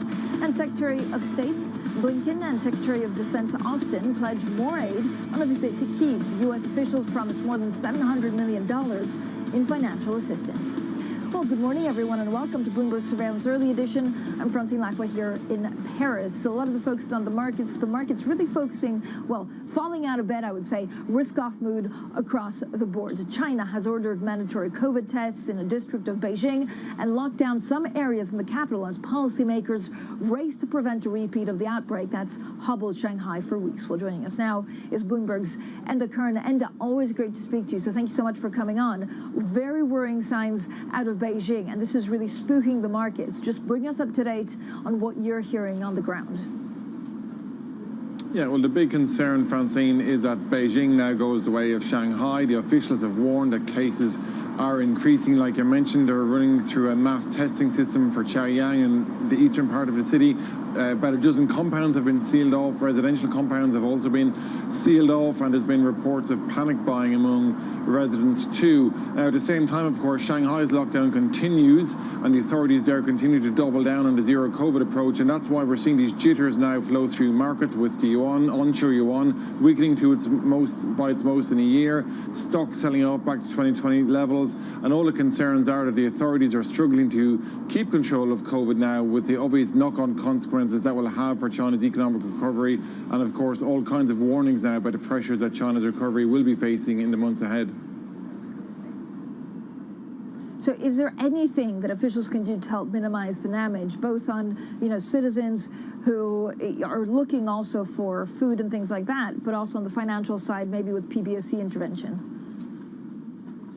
Well, there is an expectation among analysts that the lockdowns in Shanghai might ease over coming weeks, and when they ease, the authorities will be quick to make sure that industrial production gets back up to track. They've already taken steps to do so, and of course that they will allow residents and consumption to get back on track as well. But all of that is predicated in the case of Shanghai, for getting those cases under control and quickly. And it's a similar story in Beijing, Francine. It's all predicated on Beijing getting its cases under control quickly. If it spins out of control and it has the kind of Shanghai-style fiasco that we've seen over recent weeks, then obviously that will add to the very negative sentiment towards China's economy at the moment, given not just the COVID problems, but the pressure on the real estate sector, and of course signs of a slowing export sector as well. So there's likely going to be plenty of work for the authorities to do to support growth in the weeks and months ahead.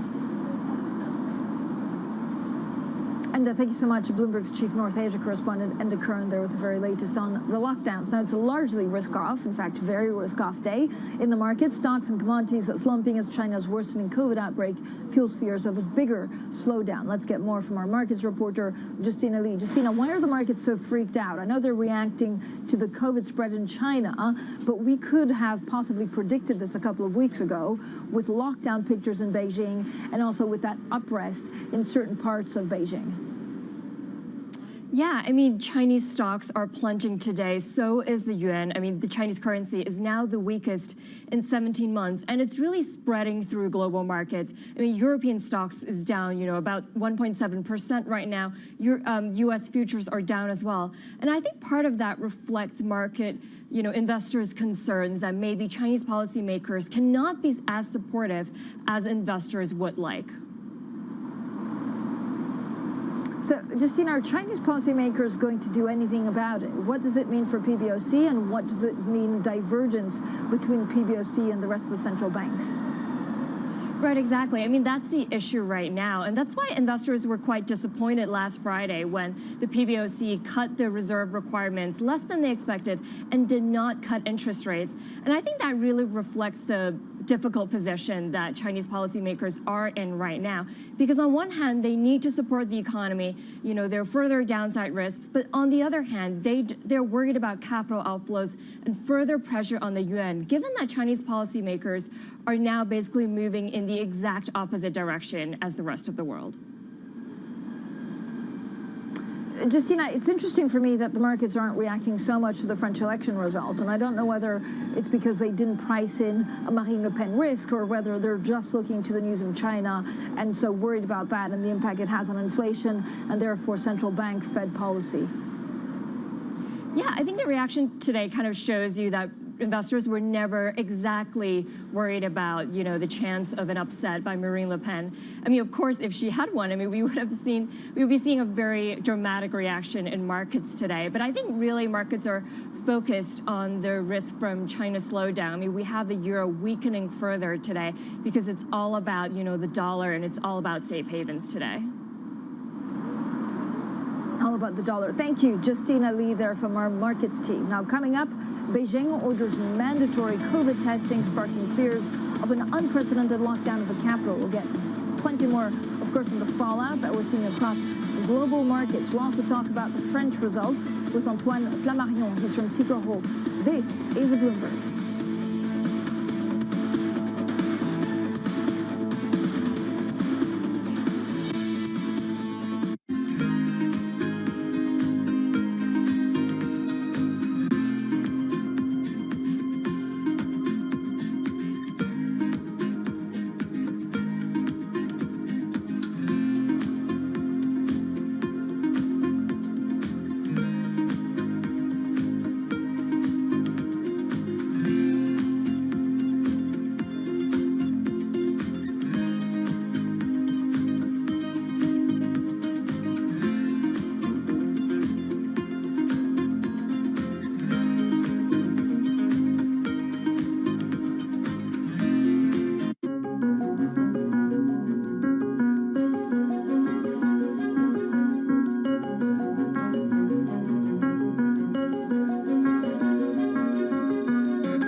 Why do the biggest names in business choose Bloomberg? That is a great question. It's a great question. It's a great question. Great question. Great question. Great question. Great question. That's going to be the best question I get all night. I'm glad you asked that. Bloomberg Television. Top experts. Great questions.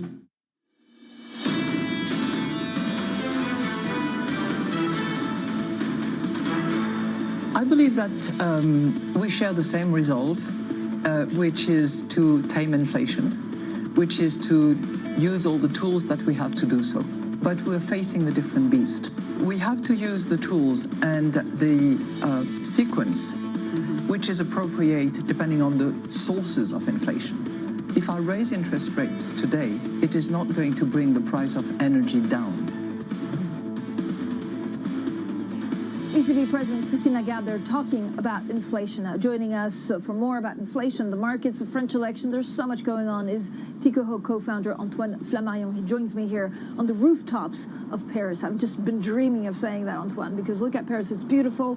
It's the day after the election. Macron got 58%. So much concern, actually, about this divided and divisive France. Where does he go next in the next 5 years? Hello, Francine. Thanks for having me. Yeah, it's true that when you look at the result, it's pretty fragmented. And what we can see in Europe and in the UK as well is that, world is fragmented. And I think moving forward for Macron, for President Macron, it's going to be a big challenge to make sure that he's really the French president of all the French people. Does it mean that he needs to spend more, that actually deficits go out the window? We were just hearing from Christine Lagarde saying about inflation. We still have the raging war in Ukraine. How much more difficult will it get for the common person on the street? It's a balance because, spending money is good, but you have to make sure it's channeled in the real economy. And I think in this fragmentation, both political, social, and economic, what you need to do is make sure that all the money spent is going really in the real economy. And I think that the key theme will be a real economy and channeling the money there. But it has to go to the people that have had the angry votes, does it not? Otherwise, the parliamentary election for France and actually reforms, it's game over. I mean, 100%. And what we see probably since 2008 is that the money has been really channeled through the same people, mainly through the capital market, and you need to make sure that it goes broadly to all the country. The markets today is looking beyond, of course, the encouraging news that the market wanted broadly that Macron stays as president. They're looking at China and they're being freaked out because of lockdowns. What are they really worried about? I think, probably the super cycle of the low interest rate is finished. So now any new bad news will create a lot of turbulence. And obviously, the lockdown being longer in China, and probably everybody should have expected that. But as a result, people get concerned, and it's a -5% today on the back of minus almost 3 in the US, and that will continue. There will be volatility. But Antoine, are they worried about Beijing, particularly? Because for me, the market should worry, look, if there's a big port where you need to get in and out commodities, or if they use less steel, or some of the other things that we need globally, then that's a huge deal. But if you lock down a capital, what does it mean for an investor on the CAC 40, on the FTSE, or on Wall Street? No, and I think, people and companies and investors are stressed, and each time it's becoming really uncharted, like the war, unfortunately, in Ukraine, the rules are changing.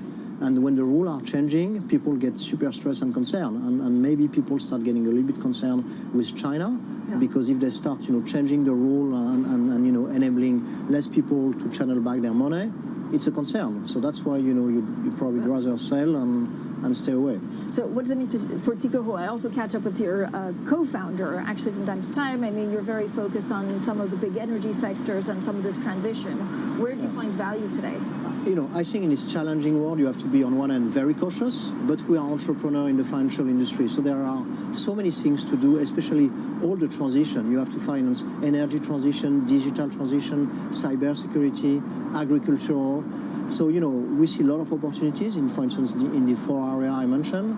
Globally, in Europe, opportunities or elsewhere? Global. And Europe going to be more volatile, as usual, more challenging, but that's, create more opportunities, I guess. So you need to be global, and now we are really operating on all the continents. But I think, we are born in France, we are French, we're operating mainly in Europe, and we see opportunities in Italy, in Spain, in Belgium, in the Netherlands, in the UK as well. So. And you're worried that you'll overpay for them, but that they're good targets, or you think you'll get a bargain? I think, valuation remain very high. But with this interest rate movement, I think valuation will decline. And people have been living with crazy valuation for 15 years. And everybody has been, saw what happened in the US in the tech. I mean, nobody realized, but PayPal has been divided by 3, Alibaba by 3, I don't know, Didi by 20, and you can, add and add and add. And I think valuation will start changing, and that's mean for long-term investor like us, an entrepreneur, a lot of opportunities to finance, to invest with successful entrepreneurs. I know you first really came in the limelight with the biggest use of SPAC, which was a SPAC spearheaded by the former Unicredit chief executive Jean-Pierre Mustier. Do you have a target for it? I think you need to find one by the end of the year. Yeah, so we see the SPAC as a tool of our business. It's about raising money and investing in successful companies. With our partner Bernard Arnault, we launched 3 SPACs, 2 in Europe, 1 in Singapore. I think in the coming weeks or months, we'll probably make an announcement. Teams are working very hard. Jean-Pierre and Diego are working very hard on the 3 SPACs with the team. And I think, you need to find the right target. And it's a question of valuation, because it's, in our SPAC, we put our own money. So it's a little bit different than what people have been doing. It's really skin in the game. So we want to make sure we find the right target. Antoine, you have a target? You have a couple of targets? And what kind of thing is it? So, very quickly, the first SPAC is financial services. The second SPAC is entrepreneur. And as you know, in Europe, you've got tons of successful entrepreneurs. So, we'll see what's the first SPAC to de-SPAC or to announce. Entrepreneurs from what? From fintech? I mean, it's such a broad thing. And we have great entrepreneurs, but they never quite become the Facebook that you can make in the States. I think, we don't have such big companies in Europe, but I think the movement is there, and I think it's accelerating. Because, a while back, when you look at luxury, LVMH is a 300 billion company. So, it's a big company, and it's set up by an entrepreneur. And you see that in the telecom with Niel or Jory. Tons of Dassault, for instance, another entrepreneurial journey. So, we are aiming and looking at the next, big entrepreneurs. Antoine, if you're not wearing a hoodie, are you really an entrepreneur? Yeah, I mean, you have to be like Mark Zuckerberg, no? But entrepreneurs are ambitious, and it takes time. Nobody realizes, but if I take our own journey, which has been, colorful, crazy, the pandemic, the 2008 crisis, we started with 4 million. Now we manage, 35 billion. It's a 4 billion market cap company. It takes time. Probably in the US it go a little bit quicker. But I think in Europe we have a huge generation of talented entrepreneurs, and that will lead to huge company. What is specifically the most subsector that you're most excited by in Europe? So when it comes to SPAC, the first SPAC is financial services. The entire financial services industry is changing. We used to have banks, insurance company, but now you have fintech, alternative asset manager, independent advisor. So we look at all that, some sub-specific sector of insurance, and there are a lot of opportunities because the money is still there, a lot of capital, a lot of companies to finance. All right, thank you so much for joining us. That was Antoine Flammarion, the Tikehau co-founder. Now, let's get straight to your Bloomberg Business Flash. Here's Leanne Gerrans. Hi, Leanne. Good morning, Francine. Palm oil prices have rallied after top producer Indonesia said it will ban all exports of cooking oil in a move that threatens to worsen global food inflation. Indonesia will halt shipments later this week. That adds to a raft of crop protectionism measures around the world since the war erupted in Ukraine. Indonesia accounts for almost 60% of global palm oil supply. And Nissan shares have fallen on reports that Renault is considering selling part of its stake in the Japanese car maker. The move could raise billions of euros for Renault's shift to electric vehicles and ease long-standing tensions with its alliance partner. The French company owns 43% of Nissan. And that's your Bloomberg Business Flash. Francine. Leanne, thank you so much. Now, U.S. Treasury Secretary Janet Yellen says the White House could be open to scaling back tariffs on imports from China. Well, Janet Yellen told Bloomberg it's worth re-examining the Trump-era duties to help provide Americans relief from the fastest inflation in 4 decades. Judging by the U.S. unemployment rate now and other measures of the performance of the labor market, it's been decades since we've seen such a strong job market with such excellent employment opportunities for people. You can see that in the high quit rate and the enormous level of job openings. So, the Fed is concerned about inflation. They've made clear that they will be removing accommodation to try to get it under control. But I know they'll try to achieve a soft landing, and with some skill and some luck, we'll have a very good year for the U.S. economy in terms of the job market this coming year. Let's talk about China, because you referred to that in a speech last week before the Atlantic Council, basically saying you really wanted China to really help the United States bring pressure to bear on Russia to stop the travesty that's going on right now in Ukraine. What can the United States do to more than just jawbone or persuade and actually get things done? And let me be specific. What about secondary sanctions? Could that really urge the Chinese to move in our direction? Well, look, I don't see China at this point as undermining the impact of our sanctions. As far as I can tell, Chinese financial institutions are avoiding, they very much value their access to the U.S. financial system, to their economic relations with the United States and Europe. And I'm not seeing them as taking steps to undermine sanctions. We've made clear that that would be unacceptable to us, and made clear that it would be unacceptable to help Russia add to its stock of arms to conduct this war. We would like to see them do more to take advantage of their relationship with Russia to try to bring about a diplomatic end to this war. Nothing would be better for the outlook for real growth throughout the global economy, or for inflation other than stopping this war. Well, U.S. Treasury Secretary Janet Yellen there speaking with our very own David Weston. And we're seeing quite a lot of pressure on stocks across the world. It started in China with the concerns that a Chinese lockdown will last much longer than expected. We're concerned, the markets are concerned that Beijing will go into lockdown. European stocks, 600, actually extending their losses, falling now over 2%. Now, we'll have plenty more on the markets. Also, Twitter warms to Elon Musk's takeover offer. So we'll have all of the details next. This is Bloomberg.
Companies now, they're getting hundreds, maybe even thousands of applications. So software has come in to automate the process. You want to write your resume for robots, not for humans. The only job your resume has is to be comprehensible to the software that is reading it, because that software or robot is going to decide whether or not a human ever gets their eyes on it. These things are programmed by a certain segment of the population that might not be totally inclusive or not be fully aware. Concerns about how this technology could exacerbate discrimination. For the FTC, I think foremost, the FTC needs to be making sure that we're fully understanding this technology. We don't trust companies to self-regulate when it comes to pollution. We don't trust them to self-regulate when it comes to workplace comp. Why on earth would we trust them to self-regulate AI?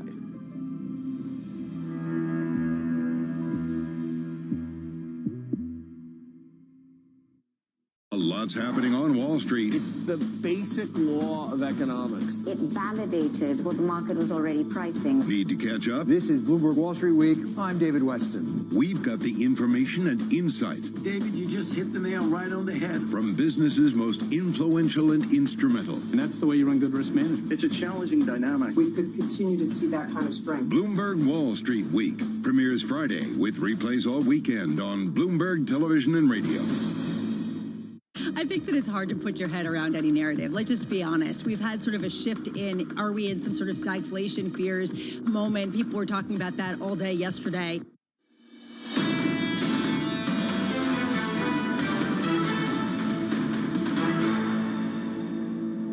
Economics, finance, politics. This is Bloomberg Surveillance, early edition. I'm Francine Lacroix here in Paris.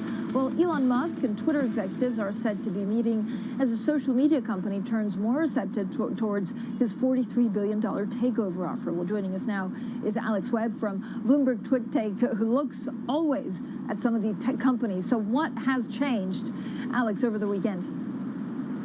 Well, the real news is that the Twitter board is willing to meet with Elon Musk. It seems they may have met over the weekend. We're yet to have any reporting on what came of that meeting. Ultimately, perhaps it was inevitable, given that they had said that part of the reason for introducing the poison pill concept was that they didn't want to have negotiations, or they didn't want a bid that was hostile with anyone. They wanted to have a conversation with them. Well, in that case, they've got to be open to having the conversation on their side as well.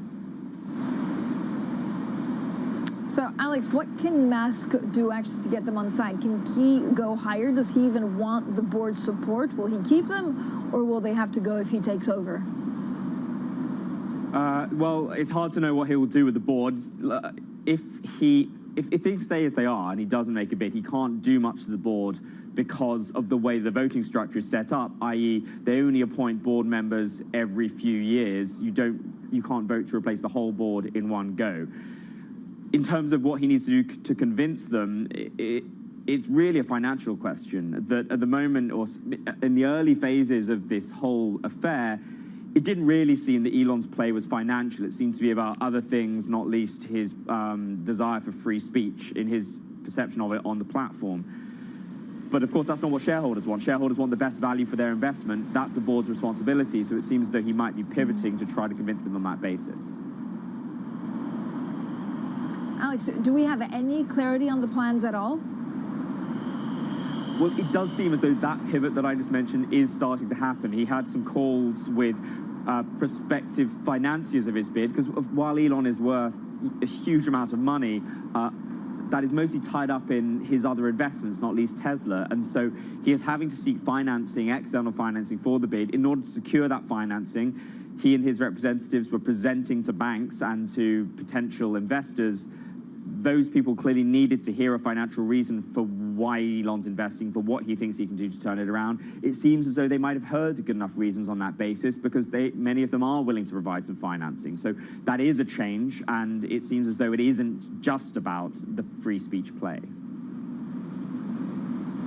Alex, thanks so much. Alex Webb there with the very latest on Elon Musk and the very latest on Twitter. In the meantime, it is a big markets day, so let's look at what the European stock 600 are telling us. They're extending losses. They're down some 2%. It's all about what's happening in China. Stocks and commodities really tumbling after China's worsening COVID outbreak, compounded fears sparked by faster Federal Reserve tightening. I'm looking at crude below $100, also as a Beijing COVID outbreak seems to be imperiling demand.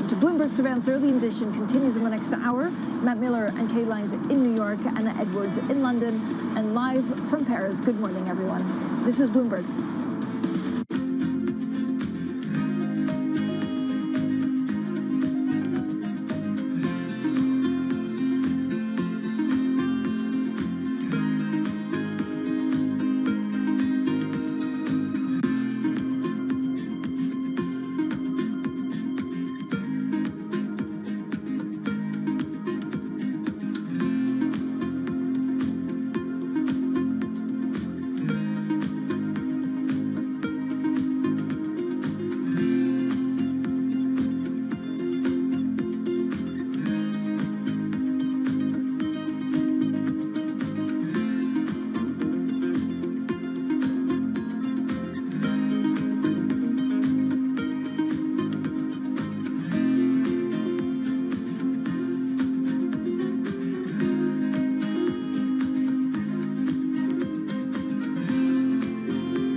That it's highly transmissible. We know that 2 doses of vaccines, Pfizer vaccines specifically, neutralize the virus, but not as efficiently. because various studies showing that reduction up to 40-fold, meaning that a third dose is a must for it to successfully neutralize the variant. What we don't know is still that what are the effects of mix and matching between vaccines, and what are the capabilities of antibodies produced from this mix and matching in neutralizing Omicron. Because as we know, many parts of the world use different types of vaccines. And that would be a great data to look at. It will be also great to look at, because majority of the studies done uses a small sample number, and most of the time when you translate it to real world, the data changes. So it will be really good to look at large-scale data of the ability of antibodies from vaccines to neutralize this variant. Grateful here today that the virus, Omicron variant, still uses ACE2 receptor as its main entry. It means that all of the vaccines which are designed with spike in mind still works. Imagine if it uses a different receptor other than ACE2. None of the vaccines would work today. So I think that is the best news that we got from all these studies which came recently, the past couple of days. I think what we've seen during this period of time is that communicating via video is not a fad. We are using it in all aspects of our lives, for work, for learning, for communicating, for staying in touch. Front Row, exclusive interviews with the most influential figures in finance. Lloyd Blankfein. Deflation is a terrible thing. Inflation you could tolerate. Kathy Wood. Tesla will be in the pole position to dominate. Jeremy Grantham. We've had a very, very abnormal honeymoon Goldilocks period. First available on the Bloomberg Terminal, then on Bloomberg Television and Bloomberg.com. Front Row, the best seats in the house for business's greatest minds. It's really a reminder, isn't it, just how sensitive the markets are to any commentary about trade. We did see some pressure on the yuan, we did see some pressure on the futures. That is now being reversed.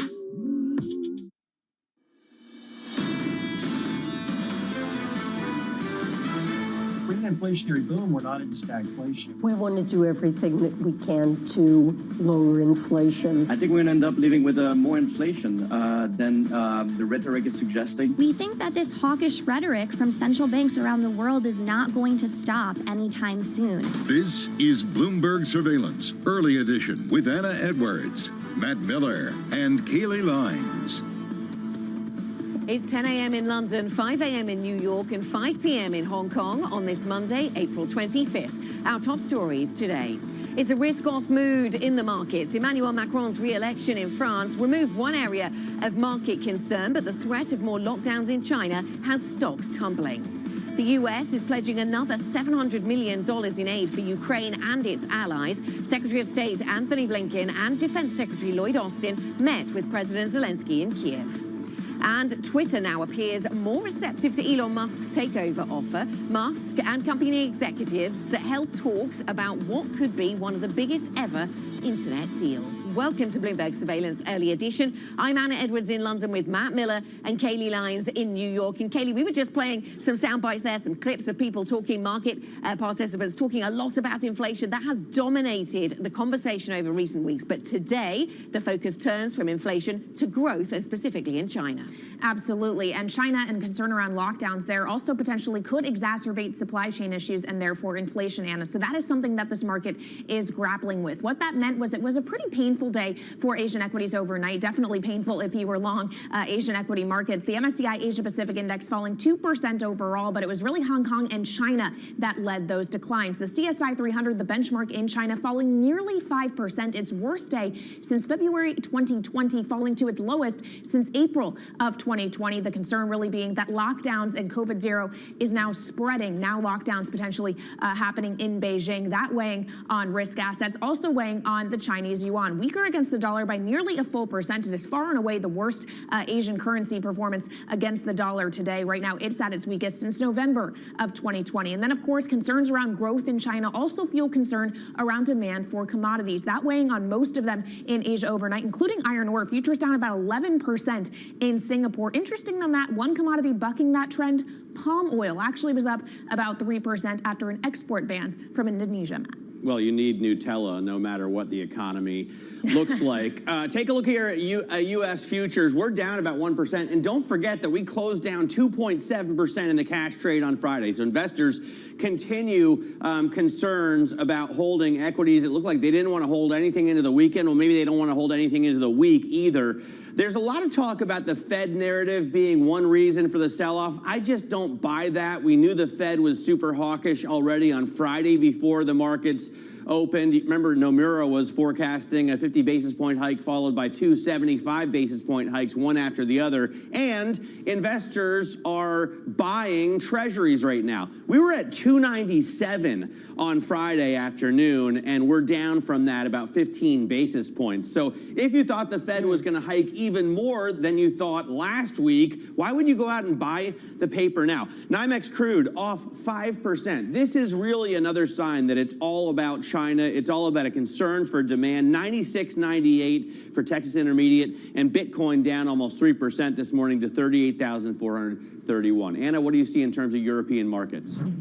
Yeah, here on European markets, just agreeing with what you're saying there, Matt, just a very different picture from last week. Last week was all about hawkishness from central banks and higher yields. Today is not about that. According to our colleagues on the Markets Live blog, this looks more like a classic risk-off. Concern around growth in China really filtering through into the global psyche, certainly the European psyche, taking that very much to heart. And you see that European equity markets firmly in the red, down by more than 2%, and at session lows or near session lows for many of these European equity markets. In terms of one of the sectors that's really at the forefront of that, Matt, you were mentioning oil prices weaker. I've got oil prices here as well. The Brent price, 101.24, so still above $100 a barrel, but falling fast, down by more than 5% on the oil price in just today's session. Basic resource stocks also under pressure today, and this in keeping with this being all about global growth, so down by more than 5%. Although I have to say that that was an area of weakness for European stocks last week. We saw a lot of pressure on the basic resource sector, on the mining sector in last week's session, as if we were slightly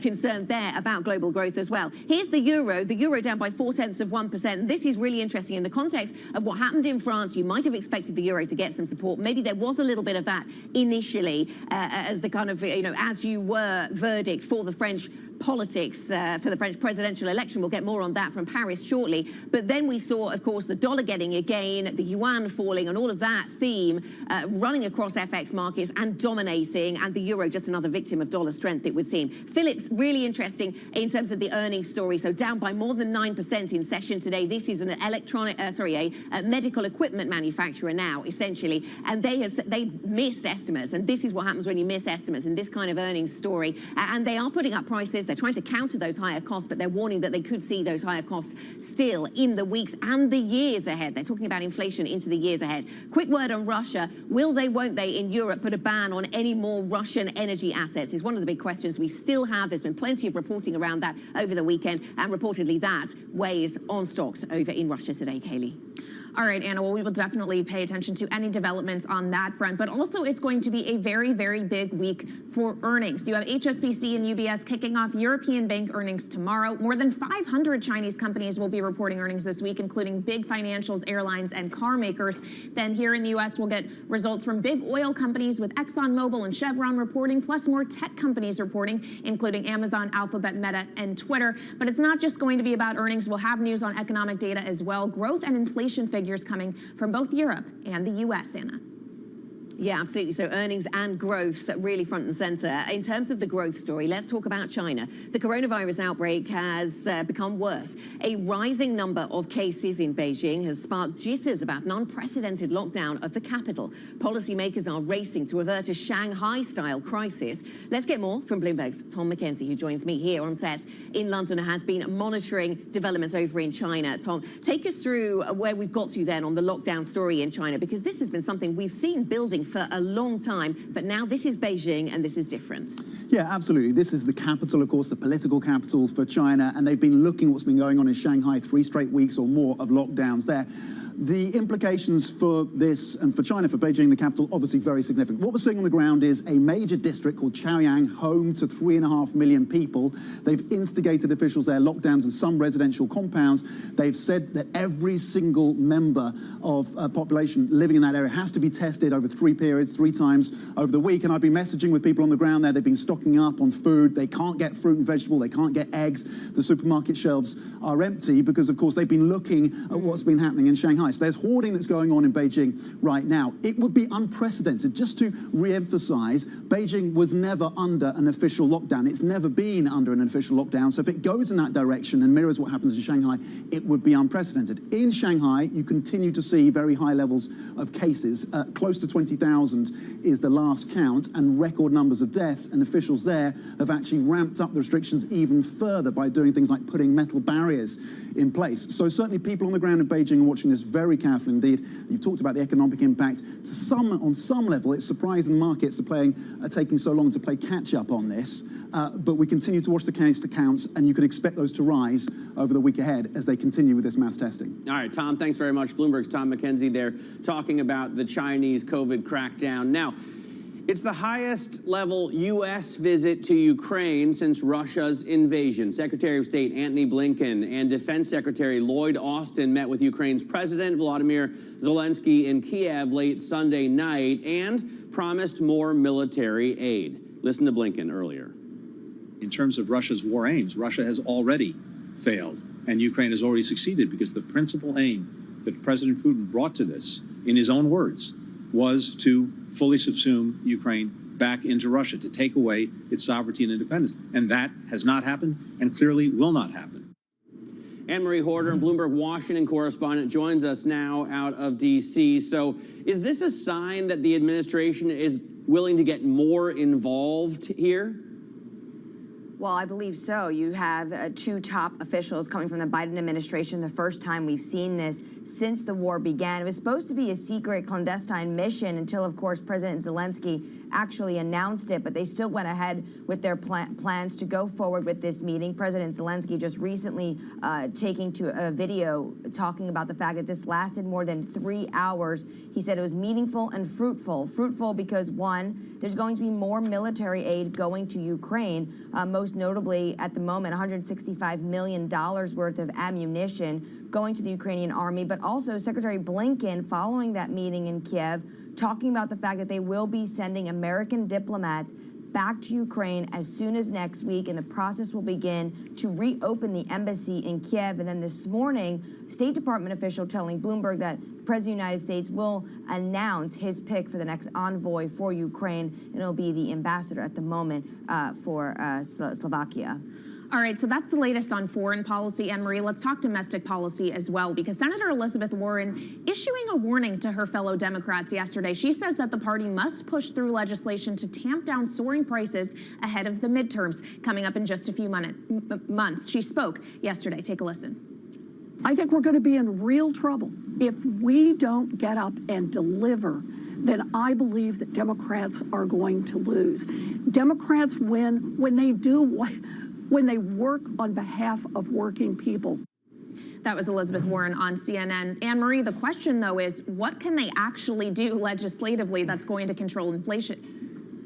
Yeah, Senator Warren is really saying out loud what has vexed the Democratic Party this entire time, that inflation is going to be their biggest hurdle. And already they're on the back foot when you look at historically how the president's party has done, whether or not it's the House or the Senate, they have lost seats. And already the Democrats hold slim majorities. If you listen further to that interview, she lays out 3 things she thinks the party should do. 1, she says stop the price gouging, so going for authorizing the FTC to go after companies that she claims are price gouging. She says 2, there should be a stop on student debt. This would help with inflation in her mind. And then finally, her third one is attack corruption head on in Washington, so that they should have legislation in Washington so members of Congress should not be able to buy and trade in stocks. So these are 3 of the items she laid out that she thinks that if the Democratic Party could get done and to show that they can deliver, potentially they can win some of those seats in November. Anne-Marie, thanks very much. Bloomberg's Anne-Marie Horder with the latest from Washington. Emmanuel Macron has defeated Marine Le Pen in France's presidential election on a pro-business, pro-EU platform. Macron took more than 58% of the vote, making him the first incumbent in 2 decades to win a second term. Here's what the candidates had to say after the vote. This day of the 24th of April 2022, a majority among us made the choice to entrust in me the presidency of our republic for the 5 years to come. In defeat, I cannot help but feel a kind of hope. For our French and European leaders, this result is evidence that cannot be ignored of how the French people greatly distrust them and a broad aspiration for change. Bloomberg's Francine Lacroix has been leading our coverage of the election in Paris. And Macron, no doubt then, Francine, pleased, of course, that he has won, but very mindful of the size of the and the level of support that went to the far right in this vote. Yes, 100%, Anna, and good morning. Also, the markets are actually looking at that tail risk. It was largely expected that if Marine Le Pen won, it could have a pretty big shock on the markets, similar to what Brexit had the day after the UK voted to come out of the EU. Very clearly also the kind of shock that we saw to the markets the day after President Trump got elected. So that tail risk has now been taken off the table, but don't let the numbers fool you.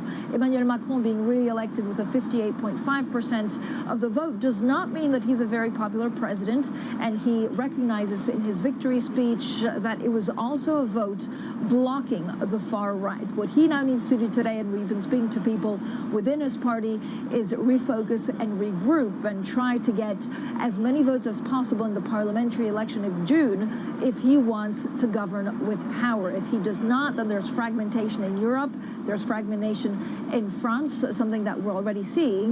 And there's something unique to the French electoral system, which is a cohabitation, when you have a president and prime minister not from the same party. And if we have that post-elections in June, it would be very difficult to France to function properly in terms of reforms and economic growth.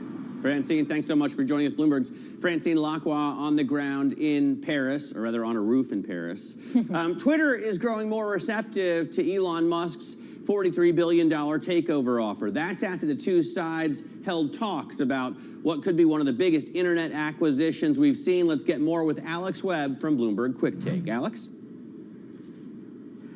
Yes, over the weekend we had some news that Elon is meeting with the board. That was a change. The board had been shaping up maybe to enact a poison pill, which would have made it harder for Elon to make an acquisition. That is still something that's on the table, but of course they would prefer to have a deal which is negotiated, and from the board's perspective, at the very least, get a better price than this $54.20, which some people seem not to like. Yeah, Twitter right now trading at 49.28, up about 0.7% in pre-market. Alex Webb of Bloomberg Quick Take, thank you so much. Now, as for some other stocks moving in pre-market trading here in the U.S., it isn't just U.S. technology, it is Chinese technology stocks as well. Those ADRs under pressure in early hours, following on from the selling we saw in China overnight due to concerns around those lockdowns and growth fears there. You have Alibaba and Baidu each down the better part of 4%. And of course, as we've been discussing, you also are seeing commodities weighed down by the idea that demand from China is going to be diminished, and that is weighing on a lot of commodity-tied stocks in early hours, especially those energy players, the likes of EQT and Occidental, which are, of course, both E&Ps. EQT down about 3.4%, Oxy down nearly 5 full percentage points before the bell, Anna. Coming up on the program then, Kaylee, Macron's election victory removing a key risk for markets, but now China's worsening COVID outbreak is taking the spotlight. We will discuss the markets with Frederic Roland, investment strategist at Pictet Asset Management. This is Bloomberg.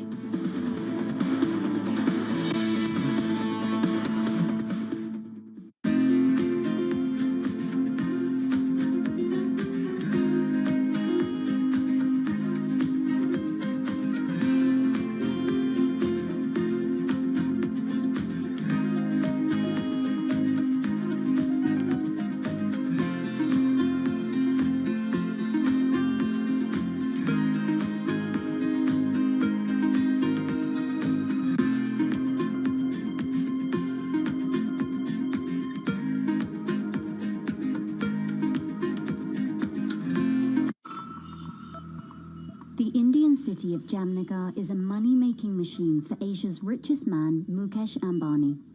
His company Reliance has the world's biggest oil refinery complex here in the city. Jamnagar is also where Ambani is making his newest bet, a $10 billion investment in green energy. His ambition is closely aligned with the Indian government's plan to reach net zero emissions by 2070. But Ambani is not alone. India's second richest man, Gautam Adani, has committed $20 billion of investment over the next decade.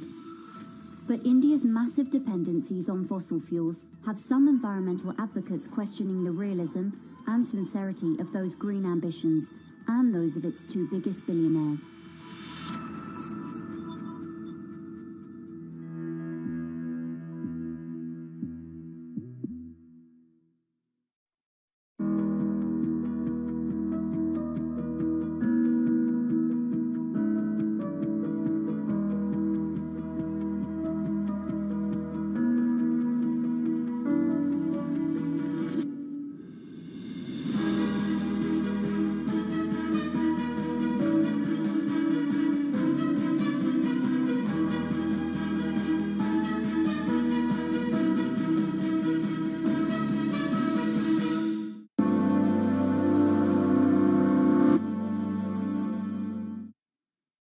Earnings season is here. A moment of multiple crises. Bloomberg is fastest with the numbers and analysis. You do have some good news and bad news. It's a good time to own volatility. Bloomberg, the fastest numbers and analysis you trust.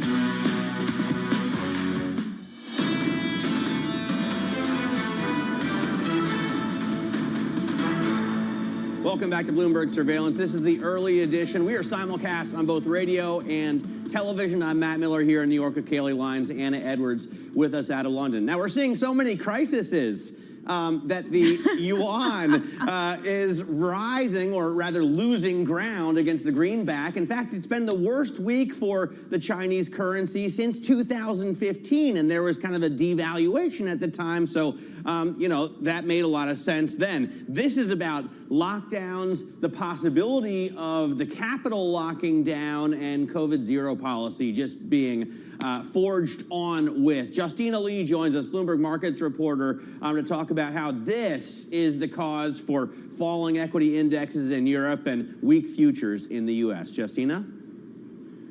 Yeah, and I think the chart you're showing is really important because it kind of illustrates the bind Beijing is in right now. They want to support the economy, but they're worried about more pressure on the yuan and capital outflows. And I think that's partly why you're seeing such a big reaction in markets today. They're worried about the drop in demand in China, as well as at the same time, you know, maybe China not being able to help as much as, you know, investors would want. So we've been worried about Chinese growth, but then there'd been this expectation, Justina, that authorities would step in and support growth, and if the Chinese currency continues to weaken, that maybe can't happen. It seems to be the thinking you're outlining. How does that impact Europe? Because as a result, or in the mix, the euro down by 0.5% against the US dollar on a day when we thought that perhaps Macron's win might support the currency. Right. I mean, the China news is really overshadowing the French election results today. And the euro is down because it's all about safe havens today, so the greenback is pretty strong.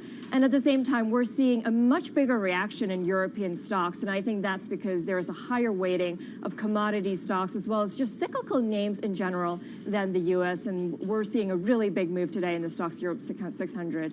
Justina, you're also seeing a bid into treasuries. Speaking of a flight into safe haven assets, the 10-year yield is down about 8 basis points, yet NASDAQ 100 futures are still down nearly a full percent. Does that correlation not matter on a day like today? Yeah, it's really interesting because earlier we were seeing stocks and bonds falling at the same time when markets were focused on inflation. But today we can see that markets are far more worried about downside risks on the economy. And that's why we're seeing that big move in global bonds. And I think another reflection of that is that commodity prices are plunging across the board, especially when it comes to oil and metals, because of concern that maybe Chinese demand will be much weaker than previously expected. Justina, thank you very much. Bloomberg's Justina Lee with the latest on the markets. And for more market analysis, check out MLIV Go on your terminal. They will have all the details you need on the weakness in European stocks today, down by 2.1% on the Stock 600 this hour. This is Bloomberg.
When you think of cutting-edge technology at sea, you might be thinking of stuff like this.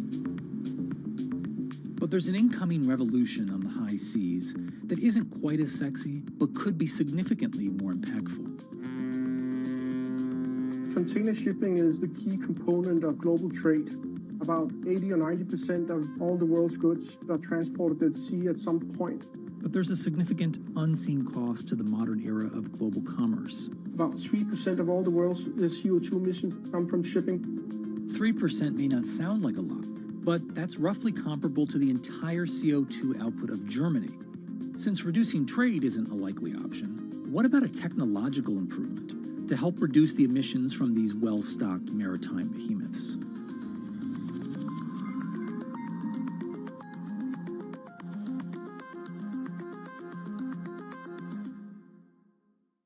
Bloomberg has enhanced search on the terminal to deliver what you need when you need it. Now, you can simply type phrases in everyday English in the command line. Compare financials. Find people. Analyze markets. You can enter phrases or ask questions. What do you want to know today?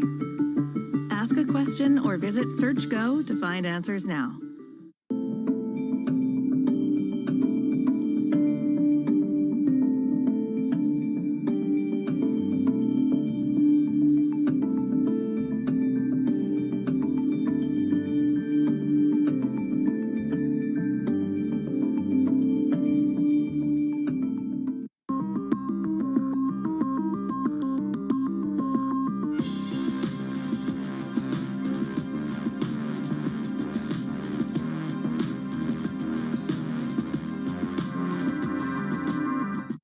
Market that over the past few weeks has made it clear it wants to go higher. It got a little spooked by the idea that geopolitical tensions are rising.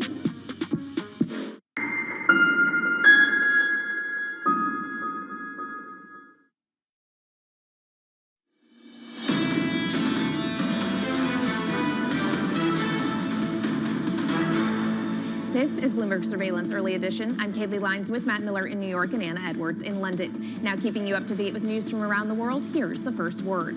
For the first time, global military spending has gone over $2 trillion per year, and is likely to rise further as European countries beef up their armed forces in response to Russia's invasion of Ukraine. According to the Stockholm International Peace Research Institute, military spending has now increased for 7 years in a row. Meanwhile, wages increased at a record 70% of U.S. companies in the first quarter. That's according to a survey by the National Association for Business Economics. About half of the firms surveyed are still reporting shortages of skilled labor. And ECB President Christine Lagarde says Europe and the U.S. are, quote, facing a different beast in their fights against inflation. Lagarde told CBS that 50% of Europe's record inflation comes from surging energy costs. On the other hand, she said the Fed's battle in the U.S. has been made more difficult by the tight labor market. And of course, we'll continue to discuss the different dynamics on either side of the Atlantic, Anna, with our guests on this program. Absolutely. A lot to discuss then. Coming up next, Frederic Rollin, investment strategist at Pictet Asset Management. What impact, if any, does he see from the French election, the broader stories around European leadership and European politics, or is it all about China and Chinese growth for him right now? We'll talk to Frederic shortly. This is Bloomberg.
but Bali is still quiet and empty. I am here in Kuta Legian, one of the main walking streets here that is used to be a tourist spot for beach, dining, shopping, but many shops here are still closed. Most of the outlets are either for rent or for sale as they have run out of business. Saya kerjanya di sini udah lama, udah ada 10 tahunan di sini kerja. Masih sepi sih, nggak kayak dulu. Kalau dulu kan rame, sekarang ya ada, 1-2 itu ada. Tapi nggak kayak dulu, kalau dulu rame sekali. Sekarang paling dapat jualan ya 100, 120 gitu, 200 ya. Kalau dulu sih ya nyampe dah 1 juta, 1,5 tuh nyampe dapat jualan. Bisa sampai 2 juta dulu. Sekarang nggak pernah lagi dapat segitu. Sama aja, belum ada turis ke Bali. Masih ya domestik aja. While Bali has reopened its borders for foreign tourists since October, they're still not coming in. Many international airlines are yet to reinstate their direct flight to the island. Balinese people here really hope they can see more people from Australia, China, and Europe to come visit next year. In crypto, you have a world of young people that want their own financial system and their own culture. And it is very powerful, and I'm a big believer in it. I think that it's hard to put your head around any narrative. Let's just be honest. We've had sort of a shift in, are we in some sort of stagflation fears moment? People were talking about that all day yesterday.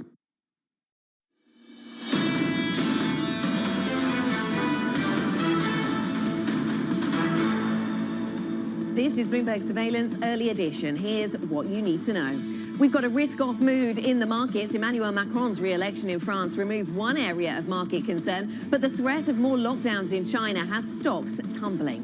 It's the highest level U.S. visit to Ukraine since Russia's invasion. Secretary of State Anthony Blinken and Defense Secretary Lloyd Austin met with Ukraine's President Volodymyr Zelensky in Kyiv late on Sunday night and promised more military aid.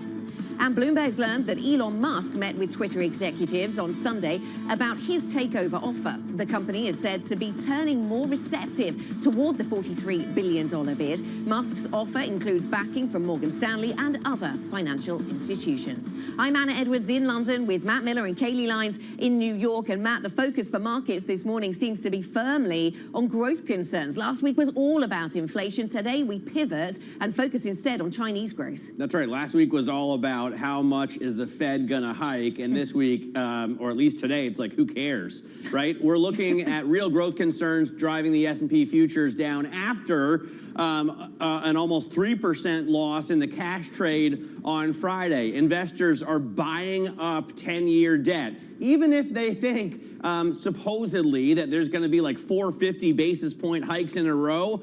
They're buying 10-year debt now, and that pushes the yield down to 282.75. We were looking at 297 at one point on Friday. NYMEX crude, this is where you see the growth concerns, the possible drop in demand, off 5% to 97.39 a barrel for Texas Intermediate, and Bitcoin also down almost 3%, $38,390 a pop. Kaylee, what do you see in terms of pre-market movers? Well, of course, Anna mentioned the Twitter story. Reportedly, Elon Musk meeting with executives from the company over the weekend. Are they getting warmer to the idea of his bid for the company? Right now, the stock is up about 0.3% in early hours. But while that tech stock is moving higher, most of them are moving lower on the day today with NASDAQ 100 futures lower. And that is true, too, for Chinese technology stocks listed here in the U.S. The ADRs of Alibaba, for example, down about 4%, of course, following on from the losses we saw in China overnight. Then, of course, Matt, you were talking about the declines we're seeing in oil. It's really declines across the commodities complex, and that is feeding right through to commodity-tied equities, including energy stocks like ExxonMobil, down about 3%, as well as those related to the metals. U.S. Steel is down about 4.5% before the bell, Anna. So, Kaylee, this is a look at what we've got for European stocks then. The S&P futures off 1%. European stocks reflecting more links with the global economy, perhaps. And we see European equities really under pressure today, down by just over 2%. Catching up a little bit with Friday's moves on Wall Street, but also factoring in those growth concerns around China. And here are the growth concerns around China in the commodities space. And that weighs on basic resource stocks and on energy stocks here in Europe as well. So the Brent crude price down by 4.5%, 101 the handle there. The euro also being caught up in that risk aversion. So we're selling the euro, selling the pound, buying the dollar, selling the Chinese yuan, those themes dominating the FX markets. And Philips in here as a reminder that we have earnings season continuing and actually getting into full stride here in Europe this week. We've heard from Philips, they disappointed the market, and this is the way that that kind of stock is punished when it disappoints the market, it seems, in this context. Given the pricing pressures, yes, they're putting up prices, but they're also talking about the threats involved in higher costs still to come and inflation. They still foresee inflation in the years, not just months ahead. Let me show you what's going on Russian assets. The big question really around Russian assets still at this point remains, will they, won't they, or to what extent will Europe come up with any kind of ban or block on any Russian commodities?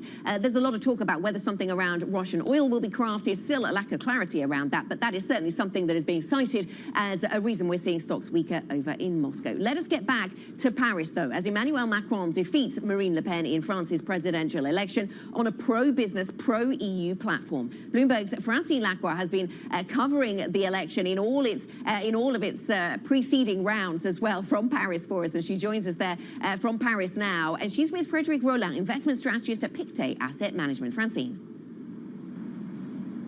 Yeah, so much to talk about, and the parliamentary elections coming up in France, whether Emmanuel Macron, with that 58.5% of the vote yesterday, can actually govern, but also what the hell's going on in the markets? What does it mean for a China lockdown, longer term for inflation, the rest of the world, and commodities? So I'm delighted to be joined by Frédéric.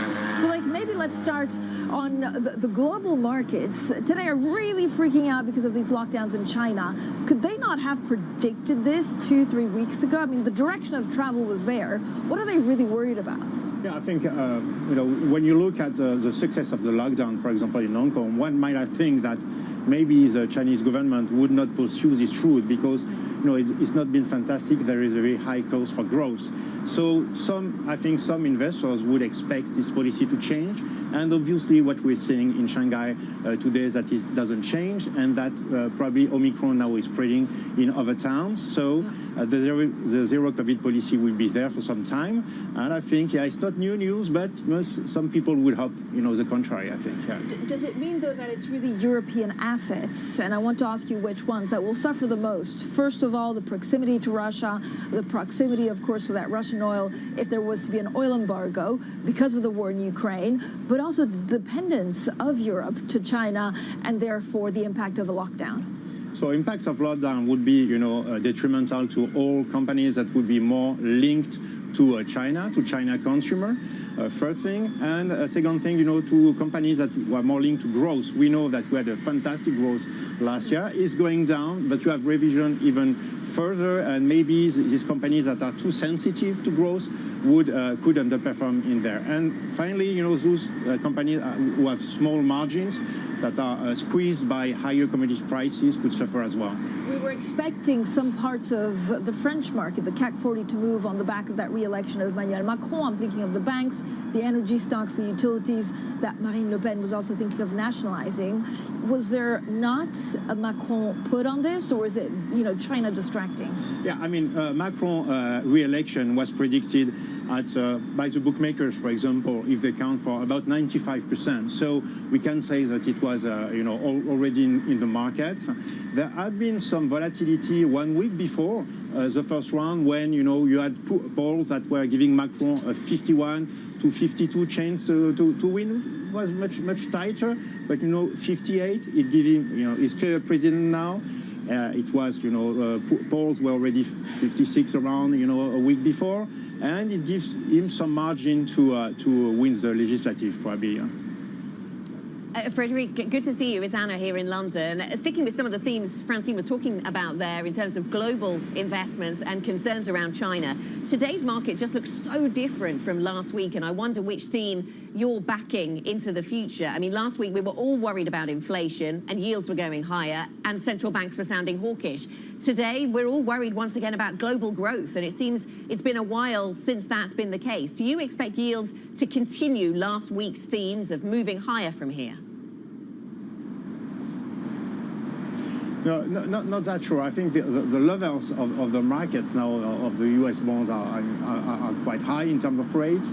I think the Fed's been expressing itself quite widely, and the hawks have taken control. So I'm not sure today that we have more on that side. And the news now are more on growth. Growth in China, which is today already pressuring the commodities. And you can see as well some consumers losing confidence with salaries going up. That's good. Having employment also, that's good. But inflation beating really purchasing power. So for the moment, I think the focus will turn from inflation to a slower global growth, as we've seen, for example, in the new revisions of the IMF. And do you see evidence that we see demand destruction from higher commodity prices, Frederick? Is that a theme that you're investing around? Have commodity prices risen too far?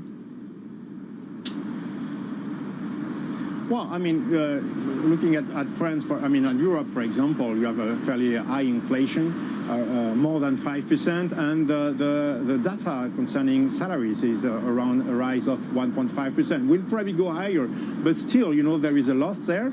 So probably consumers will be hit, and we don't see that much today in retail sales, but we already see that in consumer confidence, which is very often a leading indicator of retail sales. So yes, not really in the hard data a big way yet, but the early indicators show that there will be some demand destruction, as well. Still, probably not a recession for us because of the savings that have been, taken by the household across the globe. There is a lot of cash in the portfolio. There is a lot of savings. So maybe some kind of slower retail sales, but not a recession for us. Frederick, thank you very much. Frederick Rollin, investment strategist at Pictet Asset Management. Thank you very much. Thanks to Francine Lacroix for joining us and kicking off that conversation in Paris. Coming up on this program, the Bogle effect. Bloomberg's top ETF guru talks Vanguard's founder and how he turned Wall Street inside out and saved investors trillions of dollars. This is Bloomberg.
Access the financial world on demand. Hear from leading economists, policymakers, and industry experts via live and on-demand webinars, only from Bloomberg. Start exploring to see what's moving the markets.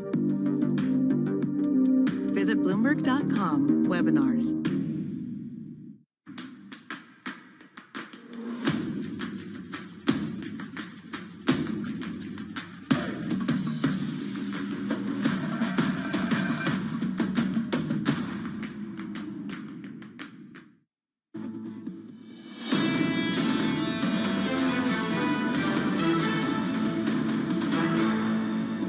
This is Bloomberg Surveillance Early Edition. I'm Matt Miller with Kaylee Lyons in New York and Anna Edwards in London. Now, Vanguard's legendary founder, Jack Bogle, created one of the biggest financial innovations in history. And a new book out tomorrow called The Bogle Effect takes a deep dive into the massive impact that Bogle and Vanguard have had on investors and will have on investors, portfolios, and the financial industry at large. Eric Balchunas, author of this book, joins us now. He is also a senior ETF analyst at Bloomberg Intelligence and one of my co-hosts on ETF IQ, which broadcast every day, every Monday, I should say, at 1 p.m. Great to have you in the studio. I'm super psyched about this book because I had the privilege of interviewing Jack Bogle on a number of occasions when I was a kid, and he is just an absolutely legendary figure. Very unique, I would say. Yeah, no, he's absolutely abnormal. He was on a different trip.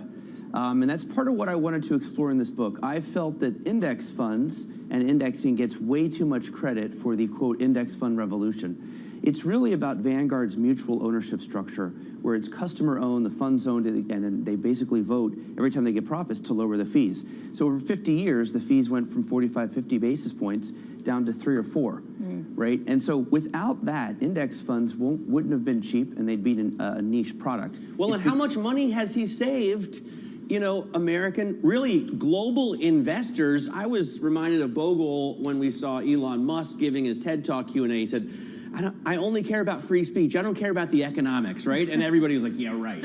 You know, obviously he wants the money too. Yeah. Bogle didn't. I mean, he had, you know, I don't know how much, 70, 80, $100 million, but he must have made billions for investors. Yeah, no, my calculation is he saved just about in the ballpark of $1 trillion as of today.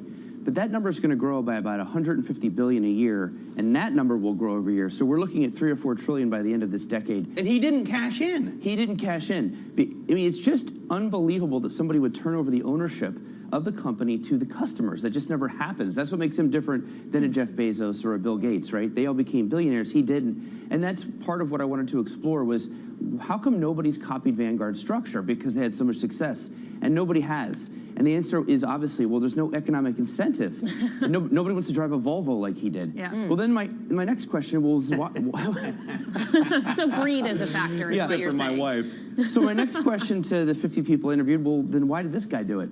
Everybody's answer was the same. That's a good question. So I had a whole chapter I explored called Explaining Bogle, where I try to explain the ingredients that would go into a person that would do this. Now, he wasn't totally altruistic. Vanguard was partially a creation of a nasty bifurcation with his old partners at Wellington and a way to sort of get back at them. But once he locked into this idea that, oh, we have a structure that's going to lower fees over time, he became somewhat of an evangelist. So my thesis is that the mutual ownership structure and Bogle's structure were the real explosion that is rippling out today. Index funds merely a byproduct of that, but Vanguard's moving into other areas, wealth management, ETFs, international.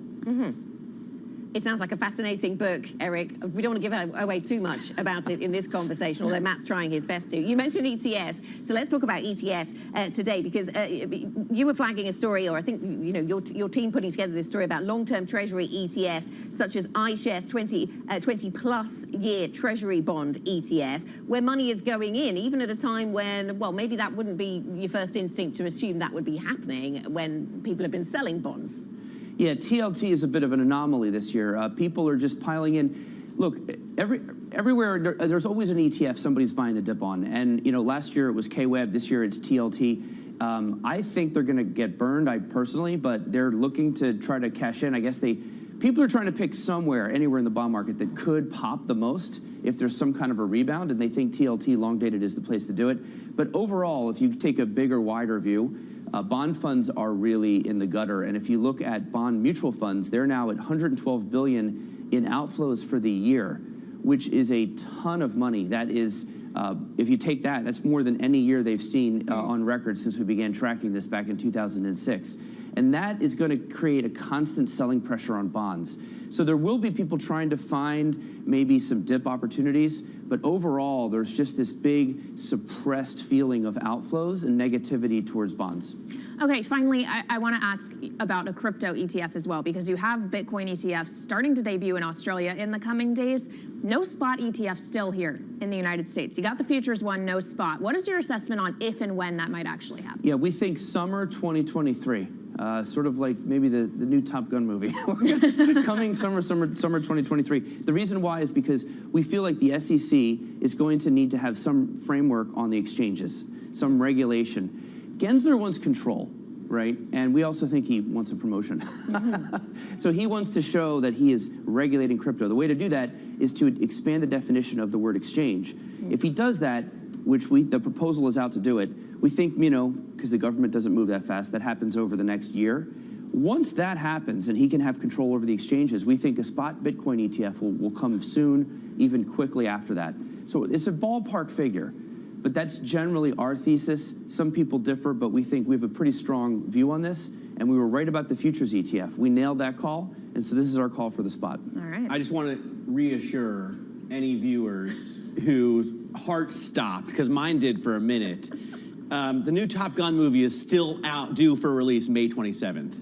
Oh, it is? Yeah, so not summer 2023. It keeps getting pushed back. It was We'll James never see Bond it. that took like You were 3 years freaking me to out finally for a come out. second. That movie is the spot Bitcoin ETF of movies. Well, I hope they don't push it out again. Eric, thanks very much. Eric Balchunas there at Bloomberg Intelligence. We'll see you later on. Of course, you'll be joining Kaylee and myself for the ETF show at 1 p.m. today. The new book, The Bogle Effect, is out tomorrow. We'll talk more about it on ETF IQ. Again, that's every Monday at 1 p.m. New York time. You can watch it on Bloomberg.com as well. You can also watch Bloomberg Crypto. That's tomorrow and every Tuesday at 1 p.m. New York time. By the way, a little bit of a plug. Sonali Basak had a great interview with the Mooch, with Scaramucci, on his focus towards crypto. So maybe that'll last a little bit longer than 11 days. This is Bloomberg.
At the Delhi airport, and behind me you can see SpiceJet 737 MAX aircraft.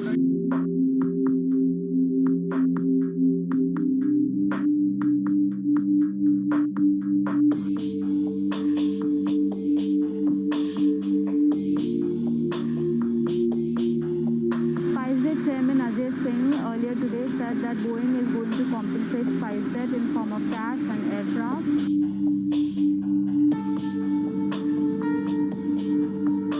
Celebration happening at the Gwalior airport. As you can see, they've literally rolled down the red carpet for SpiceJet Chairman Ajay Singh. There are balloons, there are flowers. This is a big deal for SpiceJet because it is the only Indian operator of Boeing 737 MAX planes currently.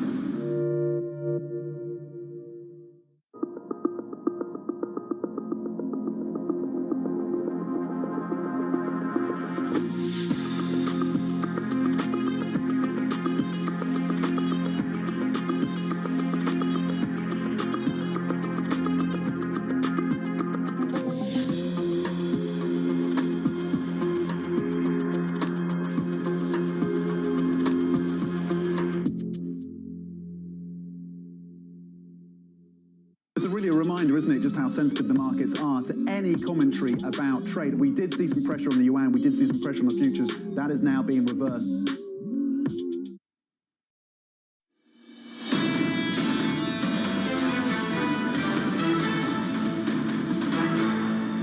This is Bloomberg Surveillance Early Edition. I'm Matt Miller with Kaylee Lyons in New York and Anna Edwards in London. We are now joined by Tom Keene, co-anchor of Bloomberg Surveillance. Tom, what is your single best chart of this Monday morning? Got to be on the equity markets, Matt. They're really in retreat. Dow futures negative 260. The VIX out to a 30. Let's look at the VIX right now. And it tells a picture of the pandemic with a huge shock that we saw in early 2020. Down we go, getting back to where we were 10 years ago. 15 years ago, lower number, a better market. And once again, man, I sort of did an account, but it's Monday morning. Who wants to count? I think we're like 6 times through 30 right now. We are again a 30 VIX. It is not even 6 a.m. and you're counting in New York, Tom. Yeah. I know you're counting I'm great counting guests in French elections. coming up on Bloomberg Surveillance. Who have you got? On the show today, we have John Farrow and Lisa Abramowitz. That's what we have today. No, seriously, we're adjusting the market. Subrata Rajappa joins us as well. We start strong. Must watch for Global Wall Street. Jens Nordvig will get us started, and a lot of that on dollar strength here. Not out to a 102 on DXY, but that would be a big deal. All right, Tom Keene, co-anchor of Bloomberg Surveillance. Looking forward to the coverage over the next 3 hours. Thank you so much. Now, much like Tom Keene, I am also watching the markets today. He mentioned the dollar. It's at the strongest since May of 2020, but you're really seeing the ripple effects of China growth concerns across asset classes, Matt. You have futures that are lower. It actually is NASDAQ 100 futures holding up a little bit better, still down, but not as much as S&P 500. They're off about 0.7% because you are seeing that massive bid coming in to the perceived haven of the U.S. Treasury market, down about 7 basis points on the 10-year yield, 282, and oil taking it on the chin, 4.5% decline on WTI. We're at $97 a barrel, Matt. Yeah, wait, first of all, Surik, why don't you take us wide? We're sitting right next to each other. For reference, Matt is speaking to the director. Because then I can't fit in the middle. It's so rare that Kaylee and I are allowed to sit next to each other. And I'm watching the markets as well. Yeah. You know, I think Anna nailed it when she said at the top of the show, the focus has shifted. We were all freaked out about how many times the Fed was going to hike rates. Yeah. Fittingly, we heard from Kathy Wood over the weekend. She said they're not going to hike rates that much. Today, we're worried about China and growth, and that's why you see the drop in demand for everything but palm oil, right, Anna? Because you're watching palm oil. Are you watching palm oil? Is that what you're watching today? No, I'm watching European bank earnings, but really it's a sort of week ahead theme. But what you've just been talking about is all going to be really crucial. When it comes to the European bank earnings story, we're going to be thinking about how quickly interest rates go up or don't, because, you know, how quickly does that focus on inflation rub up against our concerns around growth? And that, to your point, Matt, has become the dominant theme. And we were talking to our guest in Paris earlier on, and we thought we were going to spend the time talking about the impact of the French election, but actually there hasn't been so much impact on markets because it went the way that that everybody assumed that it would go, Matt. And yet, so today we find ourselves with a different dilemma, which is back to inflation versus growth, which seems to be much ado about nothing weeks and months ago. But it was worth it because we got to see Francine on a rooftop in front of the Eiffel Tower. Yeah, true. Well, there you go. And the euro is, where is the euro now? Down around 0.5%. So on a day where we thought the euro would get some support, we didn't see that come to pass. But plenty of other market themes generated by China to focus on. And no doubt, surveillance will continue to do that. That is it for the early edition of Surveillance. We'll be watching out for the bank earnings season here in Europe as the week progresses. Lots of other earnings stories still to come, though. The tech earnings story over in the United States will certainly be a big theme for us as this week goes on. This is Bloomberg.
When you think space, you probably think one space agency that travels under the radar is ESA, which is surprising considering what the European Space Agency has achieved and how vital it is to the global space industry. We've collaborated with pretty much everybody who is involved in space exploration. But ESA wants to be a leading force in furthering humanity's mission into space. Commander Ground, do you copy? Copy. If we want to have successful human missions to Mars, we are going to have to learn to live and work off-world in a different way. The place where we are going to learn to do that is on the moon. Can ESA help humanity take its next giant leap? A lot's happening on Wall Street. It's the basic law of economics. It validated what the market was already pricing. Need to catch up? This is Bloomberg Wall Street Week. I'm David Weston. We've got the information and insights. David, you just hit the nail right on the head. From businesses most influential and instrumental. And that's the way you run good risk management. It's a challenging dynamic. We could continue to see that kind of strength. Bloomberg Wall Street Week premieres Friday with replays all weekend on Bloomberg Television and Radio.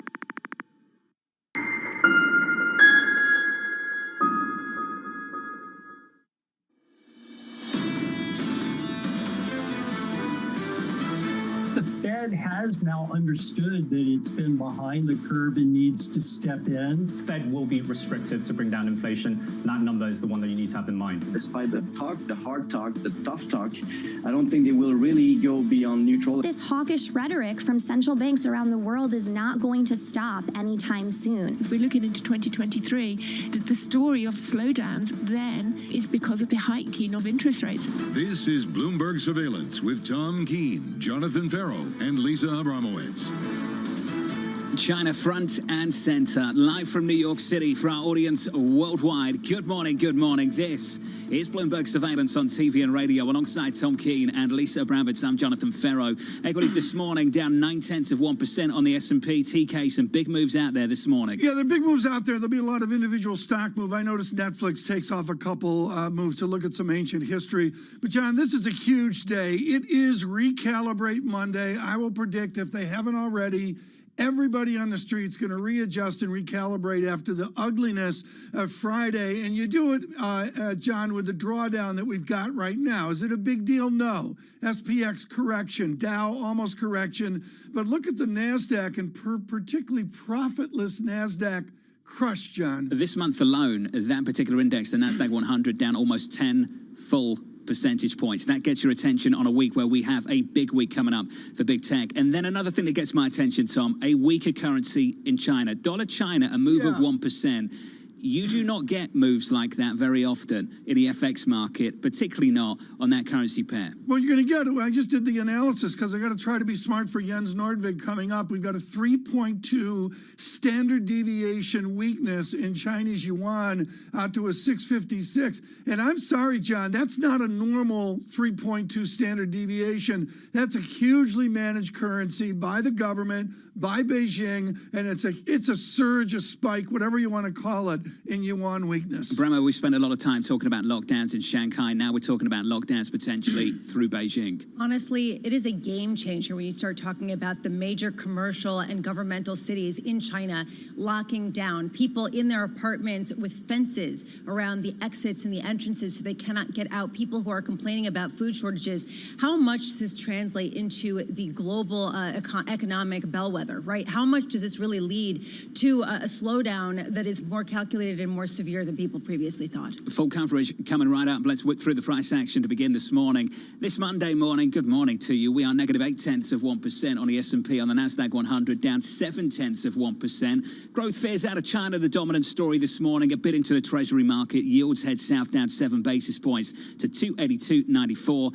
And really matching that story, Bramo crude down more than 4%. WTI 97.60. That's what catches my attention. Yes, the UN is seeing another leg lower, the biggest decline since March of 2020. But really, the fact that this is affecting oil prices as much as it is signifies how important to the global economy a drop-off in China will be. Today, as you mentioned, it's going to be a really busy week of earnings, in particular with the tech sector.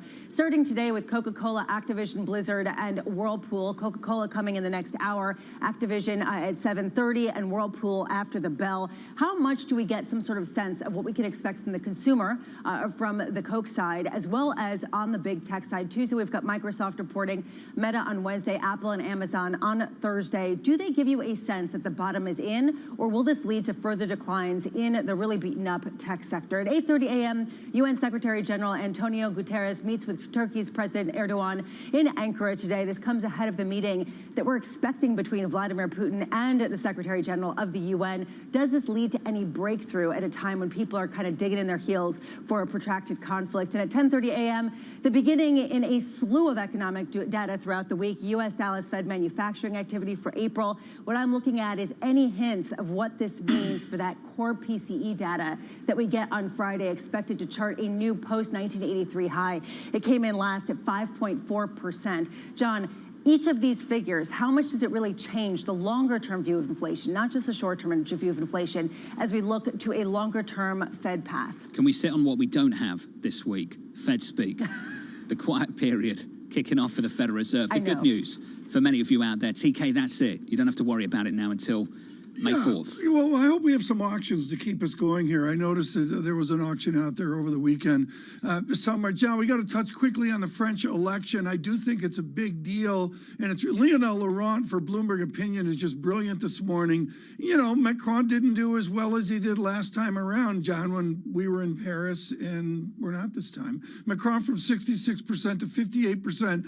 But critically, John, and I know you've been watching this, the left, Ipsos calculates 17% of the left, whatever the number is, we'll get it up here. 17% of the left voted for the far-right Le Pen. John, you got to explain that to me. I don't think I can explain that, Tom. I think the big story is the overwhelming majority did not vote for her and voted for Macron. And Macron acknowledged that he's been voted for because he is not Marine Le Pen. Yeah. And he's got to govern that way. And Slovakia, I believe, has the next election. And again, that's tilting Macron like as well. You wonder if there's a shift there again because of the seriousness of the war in Ukraine. Did you bring this up just to make the point that you weren't there this time around and perhaps should have been? No, is that the point you're trying to make to management this morning, live on air? I was, practicing my French all weekend. I'm sure.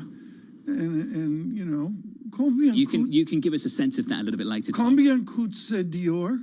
Okay, that's helpful. I was practicing. Thank you. Nice. Jens Nordvik joins us now, wondering where we're going, the founder and CEO we're learning Danish at Exante Data. Jens, I want to start with something that did not develop last year, but is developing now. It's a weaker Chinese currency.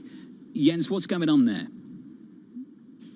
So when we analyze currencies, right, for the major currency pairs, it's typically about relative monetary policy. But for China, it's really about the balance of payments. So there's a number of important parts of the balance of payments in China that are really shifting dramatically. And that's finally come to the fore here last week. And we're seeing, for Chinese standards, a very, very dramatic move. I would say this move is now the most dramatic we've seen, not only since 2020. I think it's the most dramatic since 2015 when we had that revaluation that drove everything, and we can see the contagion globally is also in play. It's not just a Chinese currency issue, it's a global issue. Is there a policy response, Jens, that you're gearing up for, you're expecting? So the Chinese currency is heavily managed, right? So they're not going to just sit back and let it do what it wants to, but it came from a pretty strong level, right? Chinese currency has been very strong in 2020 and 2021, so we're coming into this year at a level that's pretty strong, and therefore I think they're still pretty comfortable with allowing some degree of weakness, perhaps towards 680, And that's kind of the signals they're sending. They're not doing anything on the fixings or on the day-to-day intervention. We track intervention in very real time, right? We're not seeing anything that suggests they're just about to stop it yet. So, Jens, I'm wondering, when you talked about the global aspect of this sell-off, I was noticing that Kit Jukes actually sees a relationship to the CNY depreciation and the euro depreciation versus the dollar. Do you make that connection as well? Yeah, I think it's very often when dollar CNY has a big move, it drags a lot of other dollar crosses with it, including the big ones, and euro dollar is affected too. It's kind of ironic that you have the French election relief, right? And okay, is euro dollar high or lower? It's lower because actually the Chinese element of the story is dominating on the day. So I think there is that factor in play here. Jens, off 2005 in the great Chinese appreciation, I think of Europe in a 116 level as sort of the original benchmark and maybe that guidepost that all of European finance has. Does Beijing have a 116 like level? Is it like 7 yuan? Is there a psychological point for them? Yeah, I think we've seen it during the trade war, right? Above 7, they start to get very uncomfortable, start to do things to stop it. And that's also why I think up until 680, I think they're not going to be overly concerned. When we get above there, start to approach 7, I think it'll be a different situation.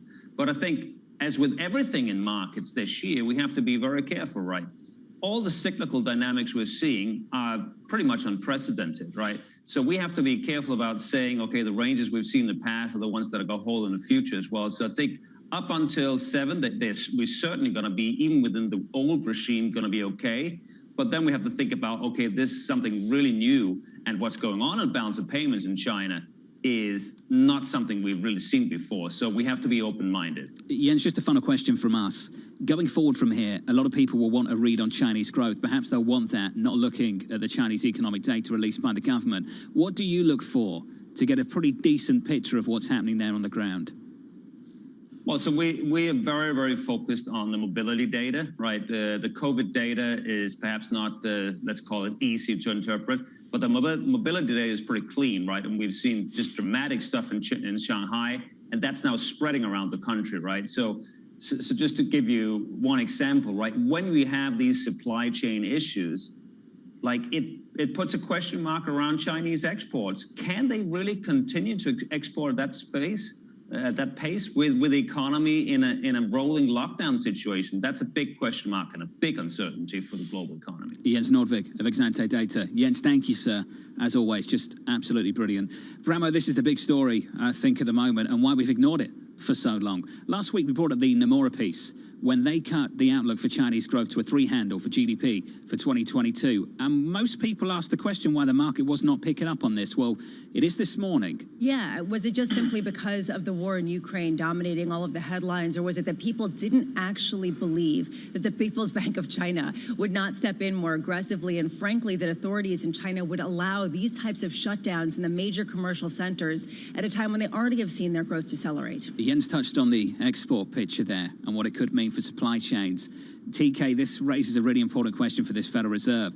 The supply chain issues are not resolving themselves anytime soon. There was a hope it would happen in the back half of 21, did not happen, and now the latest issues in China make that story get pushed out just a little bit more. Well, I featured this last week, John. It's about global trade, and the fact is IMF has global trade subsuming, and let's remember, that's on the back end of every GDP equation. Are we readjusting to a lesser aggregate global trade? Equities lower this morning, down 0.9% on the S&P. On the Nasdaq, down 0.9, call it 0.8% lower. We'll catch up with Sarah Hunt of Alpine Woods a little bit later this morning with a big week for big tech coming right up. Apple earnings just around the corner. This is Bloomberg.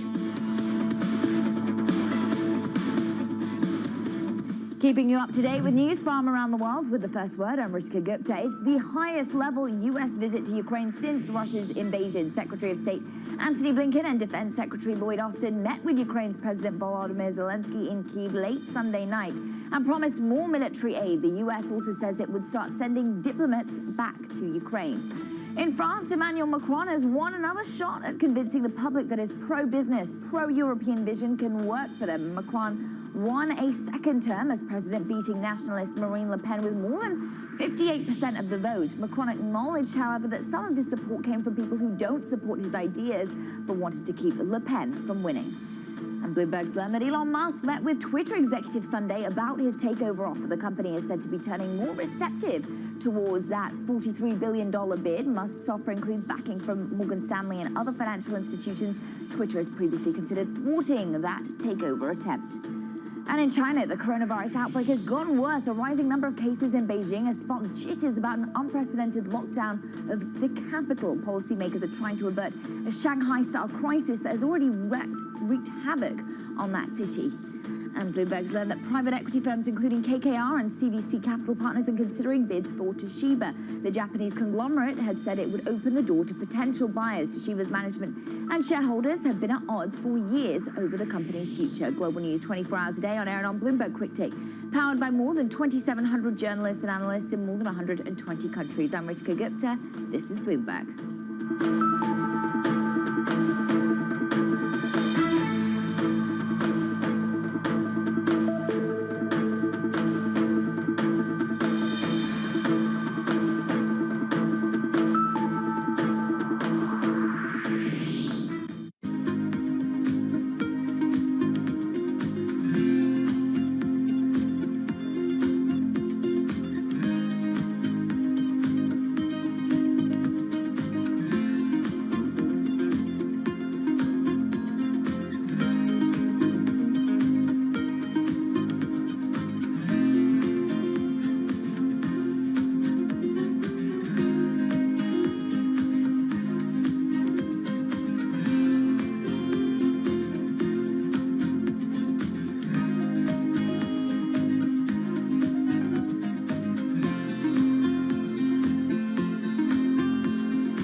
Front Row, exclusive interviews with the most influential figures in finance. Lloyd Blankfein. Deflation is a terrible thing. Inflation you could tolerate. Kathy Wood. Tesla will be in the pole position to dominate. Jeremy Grantham. We've had a very, very abnormal honeymoon Goldilocks period. First available on the Bloomberg terminal, then on Bloomberg Television and Bloomberg.com. Front Row, the best seats in the house for business's greatest minds.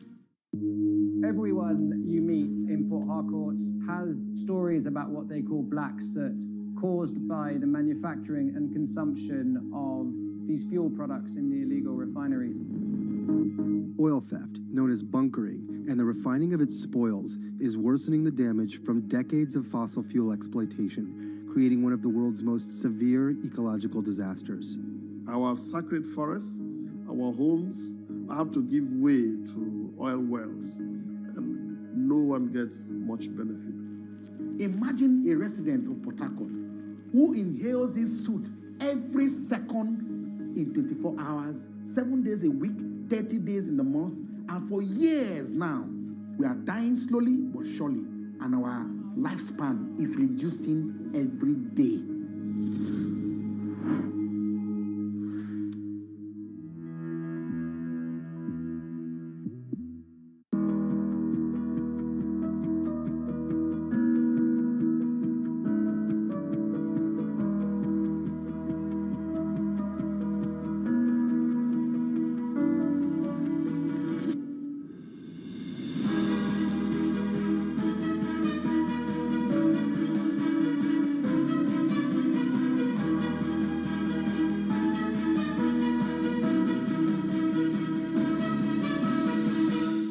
Mercedes-Benz is on a path towards CO2 neutral mobility. So we have flicked the switch there, and really we're going to step by step electrify everything.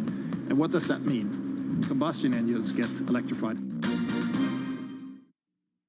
Earnings season is here. A moment of multiple crises. Bloomberg is fastest with the numbers and analysis. You do have some good news and bad news. It's a good time to own volatility. Bloomberg, the fastest numbers and analysis you trust.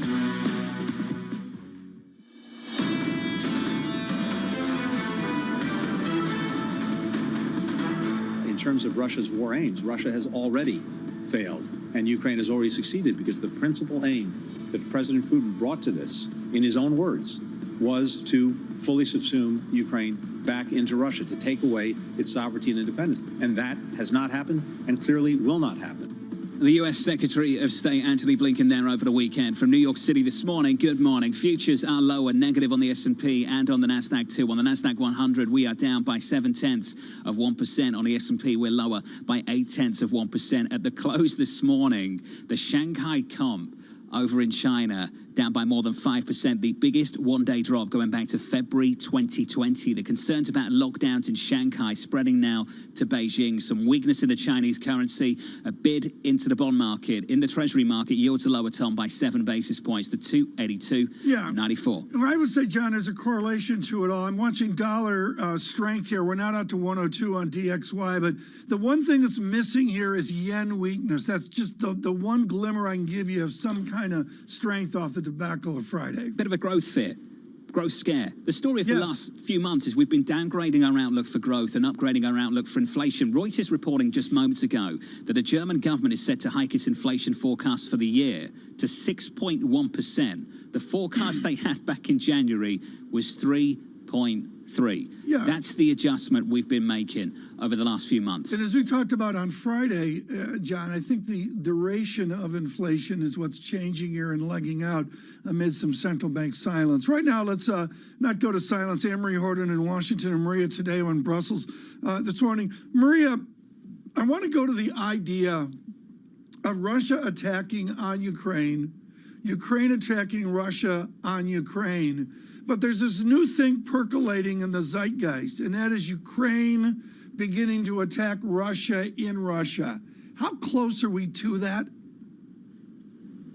Tom, I think we have to be careful here because this explosion reported today in the morning, it doesn't seem to be a direct attack on Russia just for the sake of attacking Russia. This is a train lane that's used to essentially move heavy artillery from Russia into Ukraine. So it does seem like it is a tactical operation to prevent that flow of weapons and ammunition going from Russia into Ukraine. So I would say for the time being, I'd be very careful to say Ukraine is attacking Russia on that front. It does seem to be like this is a tactical move to try to stop the supply lines going from Russia into Ukraine. And let's remember, this is a country that is completely surrounded by Russian forces. You have them from Belarus, you have them, of course, from the east, and now coming all the way from Crimea. Well, they're coming from Crimea, and let's move west there. Is this a week where Russia takes the Black Sea coast? Well, that's what they're hoping, and this is what Ukrainian officials fear the most. This is something that Russia's been after for 10 years now, essentially strategically very important for Ukraine. If they take full control of the Black Sea, then Ukraine is isolated inwards. But Tom, there is now this impression very much in Europe today that Vladimir Putin does not want a peace deal. Victory Day is fast approaching, and what he does and what he will do is a land grab. And remember, the Ukrainians have said if there are referendums, remember, very similar to what happened in Crimea, done in Ukrainian territory, then that is the end of peace talks. All right. Meanwhile, we heard about Tony Blinken and Lloyd Austin visiting Kyiv. Anne-Marie, how much was accomplished there in addition to the weapons deal that they did strike? There were productive talks that we heard about from Zelensky. Any idea what those were?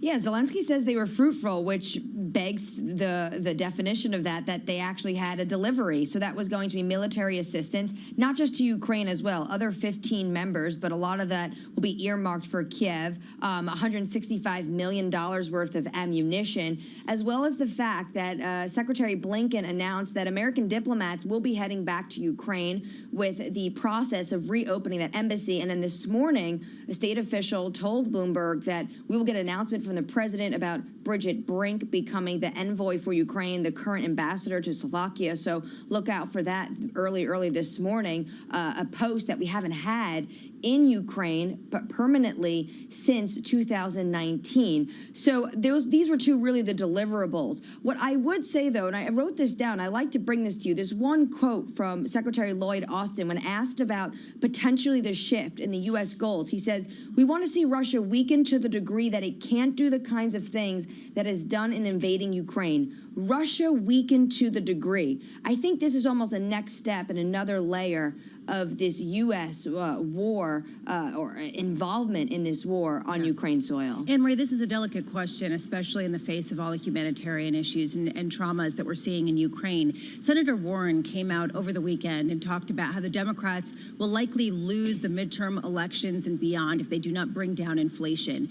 How much are, frankly, the Democrats and more broadly politicians willing to accept the pain in order to impose that toll on the Russian government? Well, they are accepting the pain because it's happening, right? It's a global marketplace when you look at the supply chain issues, commodity prices, and it's not just what's going on in Ukraine. You three started the show talking about what's happening in China. That's going to have immediate impacts on the supply chain.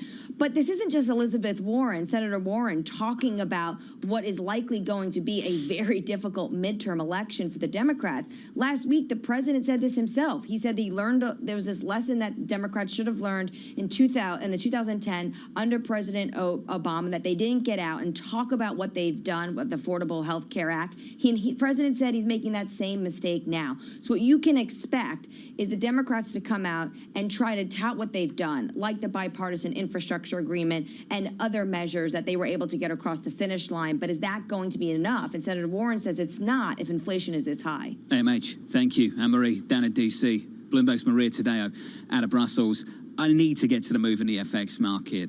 This move in dollar China, we have not seen this kind of move going all the way back to February 2020. Dollar China with a move of more than 1%. We've had 5 straight days of Chinese currency weakness. The yuan is 6.56, Tom. 88, a move of more than 1% on that currency pair. And as you and Jens Nordvik said, it's a move happening right now. This is not sort of a setup at 3 a.m. New York time, and then we're done for the day. We have a weakening as we speak in yuan, clearly managed by Beijing. Bramo, those kind of moves get your attention. Especially because they follow the biggest appreciation going back to 2015, which is what we saw last week for the yuan versus the dollar. How much is this an exodus also of foreign investment? I mean, yes, this is a controlled depreciation because that's what they do. It's a controlled currency. But you are hearing about the massive outflows from all assets in China, a game changer because they're sticking to the zero COVID policy so assiduously, despite some of the economic pain. Got a lot to talk about this morning. We'll catch up with Gilles Moak, the chief economist at AXA Investment Managers, in just a moment. In China, the equity market down hard by more than 5%. In Europe, down a little bit less so. And in the United States, the same story. We're down about 0.8% on the S&P. On the NASDAQ 100, we are down by 0.7%. The picture in the commodity market, growth fears in China spark a move lower on crude. 97.98. We're down more than 4%. From New York City, this is Bloomberg.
companies now, they're getting hundreds, maybe even thousands of applications. So software has come in to automate the process. You want to write your resume for robots, not for humans. The only job your resume has is to be comprehensible to the software that is reading it, because that software or robot is going to decide whether or not a human ever gets their eyes on it. These things are programmed by a certain segment of the population that might not be totally inclusive or not be fully aware. Concerns about how this technology could exacerbate discrimination. For the FTC, I think foremost, the FTC needs to be making sure that we're fully understanding this technology. We don't trust companies to self-regulate when it comes to pollution. We don't trust them to self-regulate when it comes to workplace comp. Why on earth would we trust them to self-regulate AI?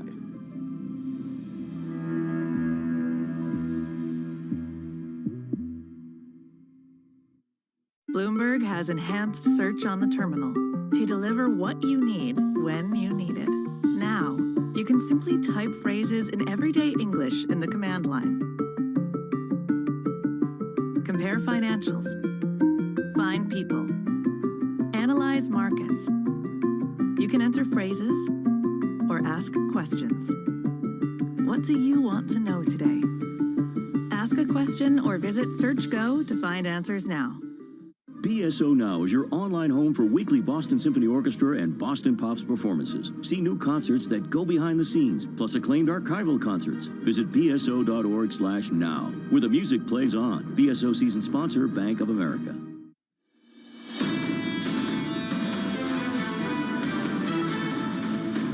Three days of losses, 3 weeks of losses. On the S&P 500, the NASDAQ, we look to repeat the act this morning at least. We're down about 0.8% on the S&P. On the NASDAQ 100, a big week for this particular benchmark, this index, with earnings coming up from Meta, Alphabet, and the likes of Apple as well. Looking at that benchmark at the moment, down 0.7%. A lot of this, though, queuing off what's taking place in China. Take a look at what happened in the Chinese equity market and the Chinese currency. The equity market down by more than 5%. The biggest one-day move lower, going all the way back to 2020. And a move that we did not see through last year, even with the weakness in the economy in China. This one right here in the FX market, I think, is spooking a lot of people. Dollar China with a move of more than 1%.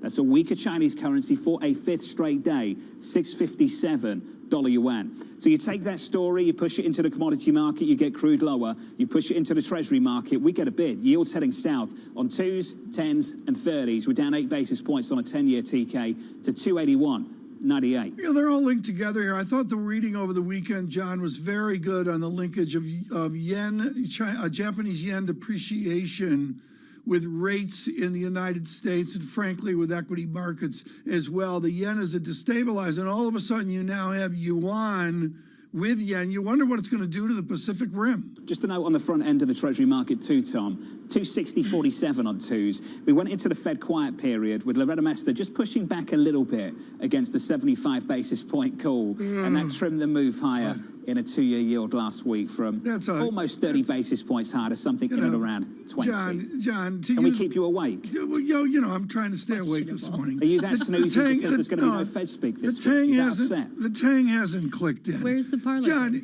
John, what's so important here, to use a CFA word, is some of these speculations about rate moves by the Fed. They're humongous. I mean, these are humongous moves. Humongous.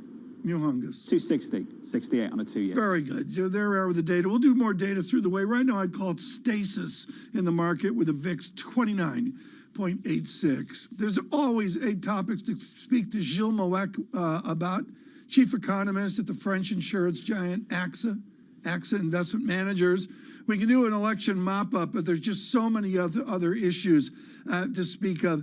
I want to talk, Gilles, about the nominal GDP realities of selective European countries.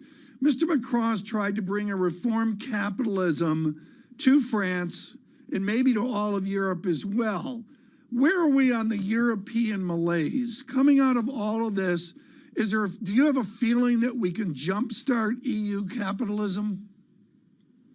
I don't know if we can jumpstart EU capitalism because it's been around for quite a while, even if it's not exactly the same capitalism as in the US. But what we can do is to expect I think, an acceleration in potential growth. It's something we haven't had in a long, long time now.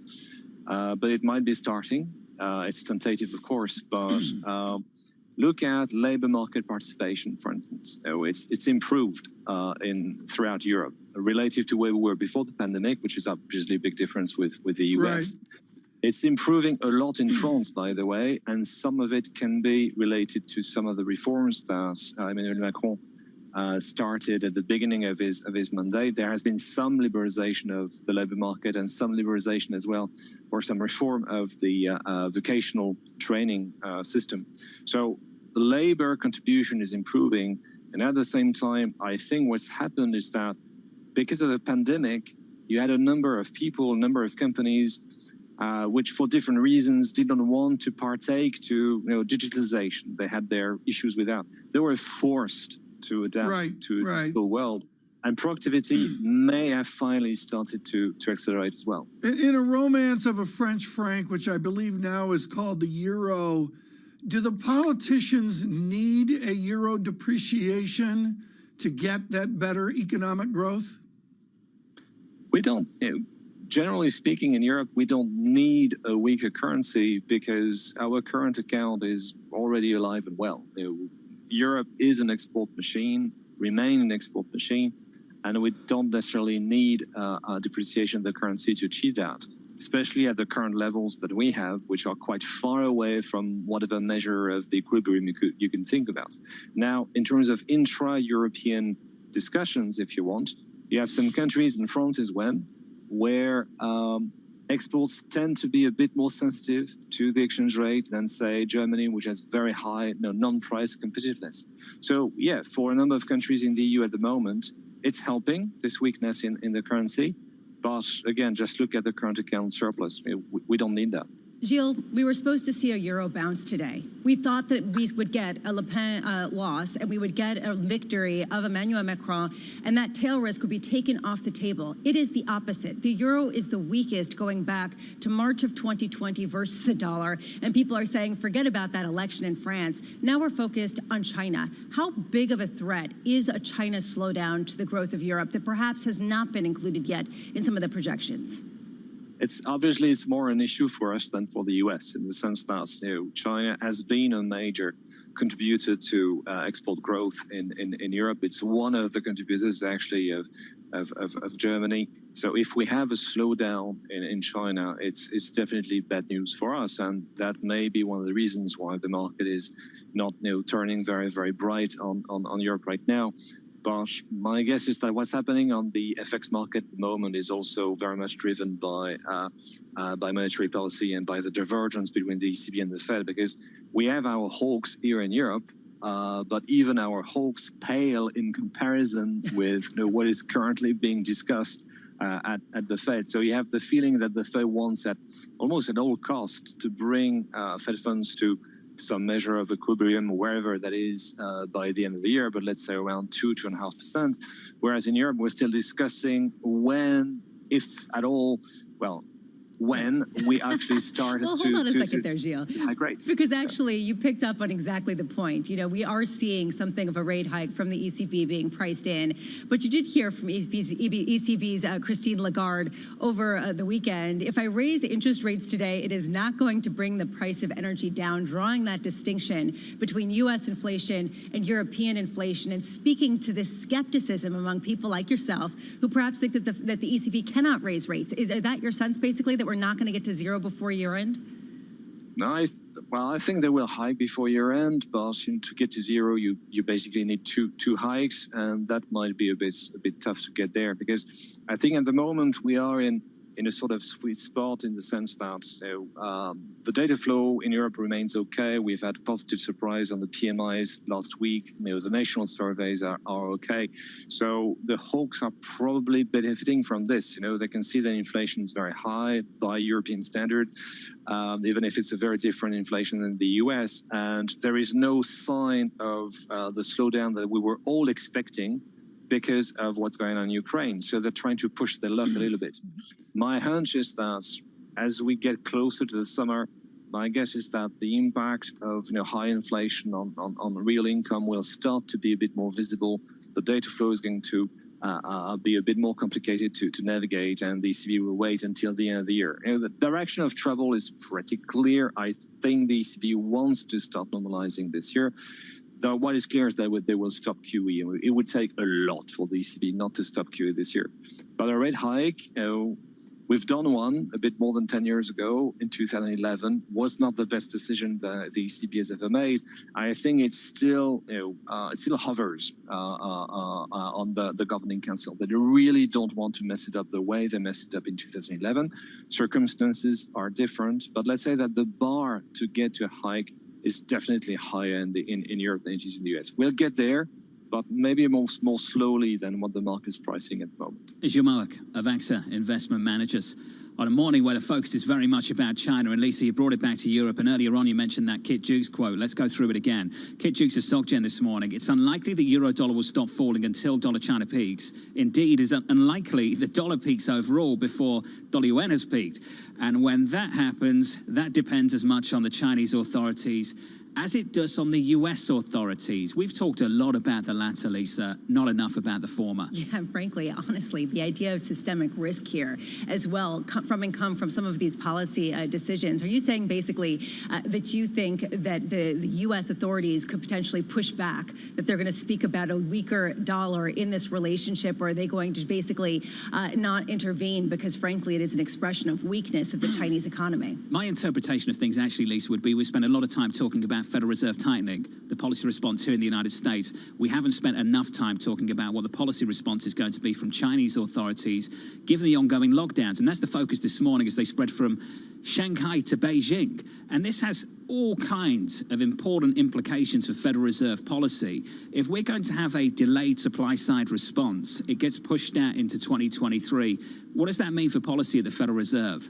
Do they basically tighten more quickly because the supply chain disruptions continue for longer and those year-over-year comparisons continue to show that inflation is very sticky? It is nuanced, though, because the concern from the Fed has been the strength in the labor market, has been the diffusion of some of the inflationary characteristics. If you get a slowdown and inflation being concentrated in the supply chain affected areas, the conversation at the Fed might be a little different and less urgent if they could parse out that sort of level of nuance. Well, some people believe, Tom, that there is a binary choice between a hard landing or accepting prolonged inflation. If there is that binary choice, I wonder where it leaves this Federal Reserve into 2023. That's dead on, John. It's static analysis. This is going to be very much dynamic analysis, and every central bank, including a government/central bank in China, will wait for the data. What I would suggest is everything we've seen, John, the accumulation of our conversations is an extended period of inflation, and as Lagarde mentioned, an inflation that's tough to consume. John, you were mentioning that I'm yawning. Yeah. After what the Tots did this weekend, are you kidding me? 0-0, folks. The Tottenham Spurs had 0 shots on target, and of course, John, it brought me back to our days in radio where, you know, we would play some important. Have you got that sound? Fast kicking, low scoring, and ties. From The Simpsons. You bet. Do you have that? I don't have that right now. You don't have that available to play? On radio, we can just say fast kicking. Value add, as always. Low scoring and ties. Your North London rivals got it done, though, Tom. Futures, negative 0.9% on the S&P. This is Bloomberg.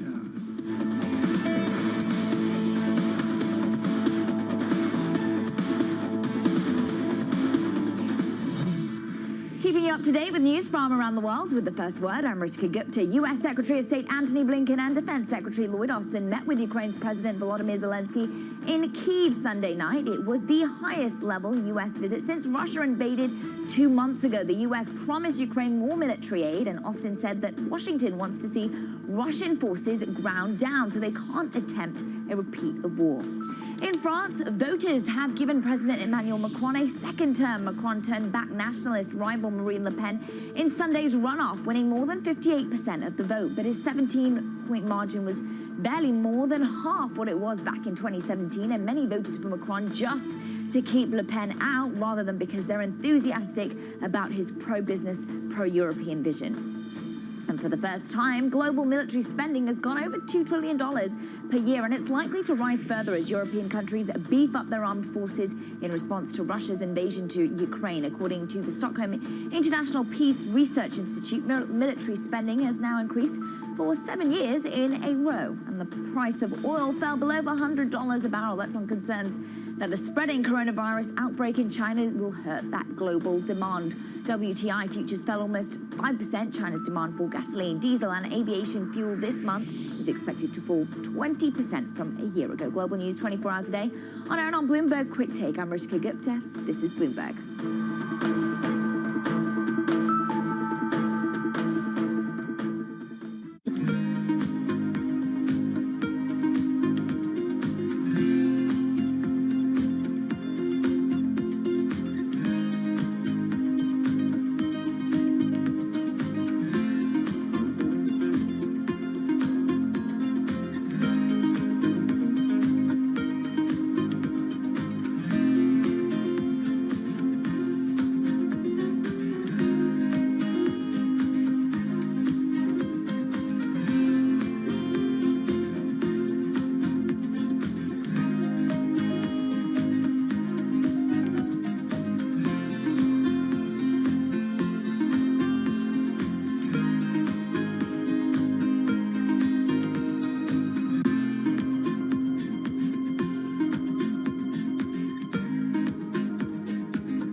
Access the financial world on demand.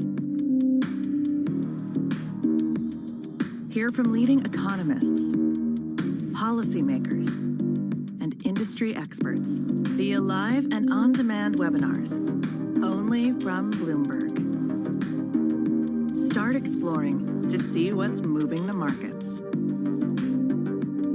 Visit Bloomberg.com/webinars. The Indian city of Jamnagar is a money-making machine for Asia's richest man, Mukesh Ambani. His company Reliance has the world's biggest oil refinery complex here in the city. Jamnagar is also where Ambani is making his newest bet, a $10 billion investment in green energy. His ambition is closely aligned with the Indian government's plan to reach net zero emissions by 2070. But Ambani is not alone. India's second richest man, Gautam Adani, has committed $20 billion of investment over the next decade. But India's massive dependencies on fossil fuels have some environmental advocates questioning the realism and sincerity of those green ambitions and those of its two biggest billionaires.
That over the past few weeks has made it clear it wants to go higher. It got a little spooked by the idea that geopolitical tensions are rising. Stocked early enough all these precious materials you were just mentioning, and we were on the lucky side that our prognosis was spot on in a way, forecasting what kind of material we would need and what quantity we would need.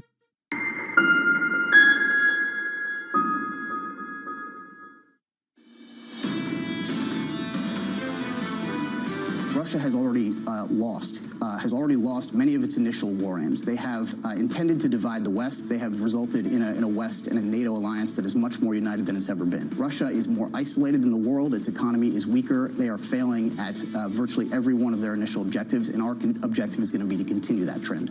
That was John Feiner there, the US Deputy National Security Advisor on NBC. From New York City this morning, good morning. Fears around China center stage this morning. You've seen the lockdowns in Shanghai. The fear this morning, they spread to Beijing. That takes down the Chinese equity market by more than 5%. It takes down Europe. It takes down things stateside too. Let's see if this move sticks on the S&P. We're down 0.9%. It shakes things up massively in the FX market with a move on dollar yuan of more than 1%. Euro dollar negative 0.6%. Just about, Tom, holding on to a 107 handle and backing things up in a treasury market. If you're worried about growth in the second largest economy in the world, you get this kind of move in the bond market. We're down 8 to 9 basis points to 281. John, some days, we're like, okay, we're not going to look at every tick of the market. I would suggest this morning we've got to do that, and I'm going to summarize, John, and say VIX through 30, and we're not down to lows on SPX this morning, but we're getting there rapidly, and yuan, I'm sorry, it is a managed weakening. And the move in crude, too, by 4.5%. Yeah. WTI, 97 handle this morning. So we'll continue to watch that with, Dow closed 981 or whatever it was. I mean, this is a substantial morning. Julie Norman with us as we calibrate in Ukraine. Mr. Putin is speaking right now in Russia. We'll have that for you as we can. Julie Norman with UCL, the Center on U.S. Politics. Julie, I guess we're getting not long into a war, but we're all getting a bit benumbed by the horrific images, by the back and forth, by the morning tally in the Telegraph, the Times of London, Bloomberg, whatever, of this war. What's the new of this war on an American Monday morning? Well, Tom, as you said, this war is now going past 2 months. It feels like just kind of dragging on, and that is probably going to be the reality still for some time. But the war is changing, and it's changing quite quickly. This morning and this week, we know that Mariupol, the city that has been besieged now for weeks, is really on the edge. If that falls, it is a really quite a boon for Putin geographically, as well as for his probably ongoing military campaigns in the east and the south. So we'll be watching that closely.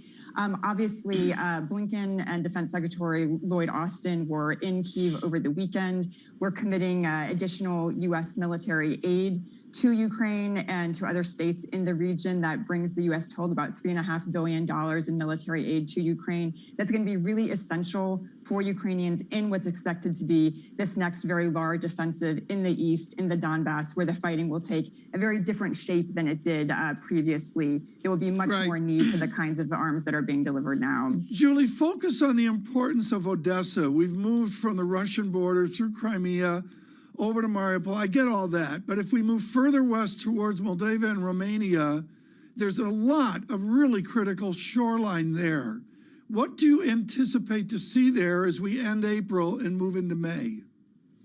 Tom, well, this is the area that's going to be very crucial, I think, in the upcoming weeks. Again, once Mariupol falls, it's likely that Putin's next offensive in the south would be to Odessa. That would really give Russia complete control over Ukraine's entire coast and the key coastal cities there. It would also, as you noted, open up a geographic path potentially beyond Ukraine, specifically to Moldova, where we heard from Russia over the weekend that there might be some already plans to maybe take some of the land there that is part of a Russian separatist region, which obviously has been a fear that this conflict would extend beyond Ukraine. And it's one of the reasons why the U.S. is very keen right now to make sure that the conflict does not extend even further beyond Ukraine's borders. Julie, do we have a sense of what the next front is for war, not only with respect to Russia and the war they're waging in Ukraine, but more broadly as military spending globally, particularly in Europe, surpasses $2 trillion for the first time? Yeah, well, obviously what we've seen as a result of this war is a coalescing and a strengthening of NATO and especially European states' commitments to NATO within that. That was obviously one of the real pushes of Trump under his administration, was to increase kind of the military spending of European countries. Obama had pushed for that previously. This is the first time that we're really seeing it come to fruition in response to the war in Ukraine. So Germany in particular has really changed its position on military spending, not only in terms of their relationship with Russia, but just more broadly. So I think we'll see a much more robust expenditure in that area for NATO and for European Union nations. Julie, where is the spending? Is it on cyber? Is it on missiles? Is it on submarines? Do we have a sense of what the new front is in a war in the 2020s? Yeah, well, Lisa, it's a great question. I think it's going to be a mix of all of those things. Prior to Ukraine, there was so much focus, I think rightly so, on cyber and on different kinds of technologies. Those are playing a role, but of course, the war in Ukraine has just underscored the fact that traditional conventional warfare is still very much an issue as well, and that's still where, at this moment, we still need the most strength and the most resources. So we're seeing that countries that have given a lot of weapons to Ukraine are now needing to kind of resupply those, and those are much more conventional than the kind of new technologies we've been looking at even earlier this year. John, it's April with Professor Norman. And things are normal and good, John. The Baltimore Orioles are in last place, keeping the Red Sox out of last place. Life goes on, John. Is there a question you'd like to ask Julie Norman? No, I don't. You going somewhere with that?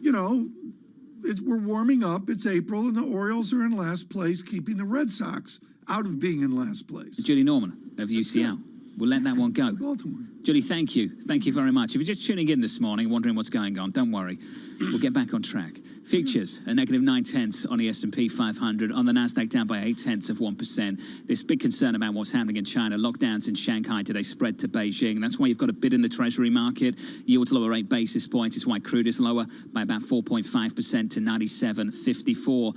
And this week's a big week for big tech. The Nasdaq is down through the month of April by almost 10% coming into today's session. This week, Tuesday, Microsoft, Alphabet. Wednesday, Facebook. Thursday, Apple. And Bramo, I know that you, like me, are focused on Apple coming up this Thursday. How much are they going to talk about the supply chain disruptions out of China and what they're seeing with their factories and how much they're going to have to reduce output, or whether they're seeing some sort of lockdown in the factories? We've heard about this, right? People actually camping out in some of these production centers. Still, you have to get them out of the ports. How are the ports going to keep operating if people are locked down? TK, we're all looking for that real-time read on what's happening in China. Well, yeah, and China as well. But, John, I like the linkages here, and Jens Nordvik mentioned that earlier. John, we're not there now, but we could visit a 106 handle, weak euro. We're getting near there. We're getting near a 106 XX whatever weakness on euro. John, I'm sorry, that's a huge deal to see a 106 print. Just about holding on to 107 on euro dollar. On dollar yuan, 657.41. Coming up, Sarah Hunt of Alpine Woods on this equity market that's taken a right beating this month. On the Nasdaq 100, down by almost 10 full percentage points. This morning, down another 0.9% on Nasdaq 100 futures. On the S&P 500, we're down about 38 and negative 0.9%. As we say, a big week coming up for big tech with some of the biggest names on the planet reporting earnings. From New York City with Tom Keene, Lisa Abramowitz and Jonathan Ferro, this is Bloomberg Surveillance.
estudio, nuestro experimento, no hemos pintado todos los edificios de blanco, sino estos más asequibles de pintar.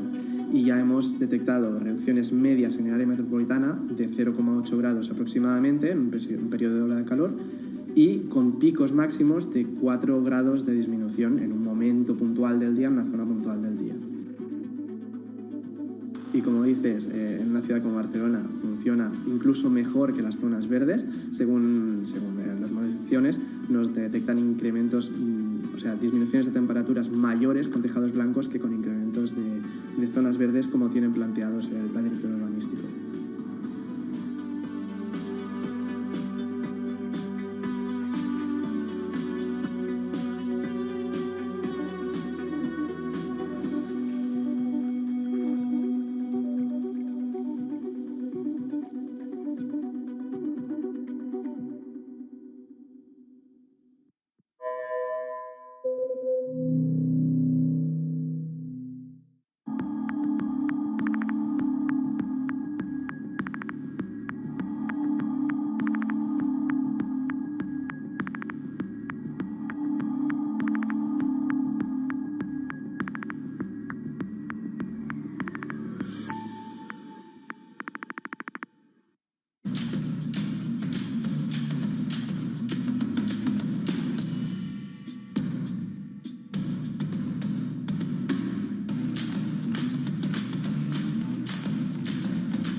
Lots happening on Wall Street. It's the basic law of economics. It validated what the market was already pricing. Need to catch up? This is Bloomberg Wall Street Week. I'm David Weston. We've got the information and insights. David, you just hit the nail right on the head. From businesses most influential and instrumental. And that's the way you run good risk management. It's a challenging dynamic. We could continue to see that kind of strength. Bloomberg Wall Street Week premieres Friday with replays all weekend on Bloomberg Television and Radio.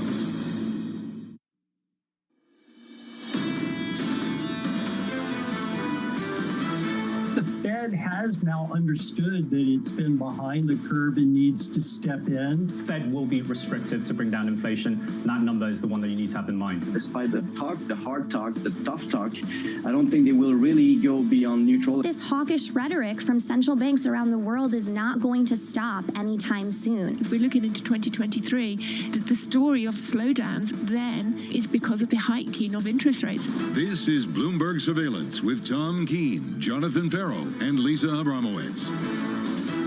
Live from New York City for our audience worldwide. Good morning, good morning. This is Bloomberg Surveillance on TV and radio alongside Tom Keene and Lisa Abramowitz. I'm Jonathan Farrow. Futures down 0.8% on the S&P. The situation in China, Tom, shaking things up big time. Yeah, I'm going to go with that. I think China really has a profound impact today, but also, John, I think there's some real nervousness here, not about bellwether companies like Coke moments ago, but a lot of other companies about how will they deliver. What I would say, John, is this is a tape with a lot of nuance this morning and needs to be followed tick by tick. Just how low is the bar for big tech this week, Tom? With Alphabet and Microsoft reporting tomorrow, Facebook on Wednesday, Apple on Thursday. I'm going to channel Dan Ives here. What a great value he's been the last 2 weeks to surveillance. And the guy at Wedbush says, look, there's two worlds of tech out there. I strongly agree with Mr. Ives on that.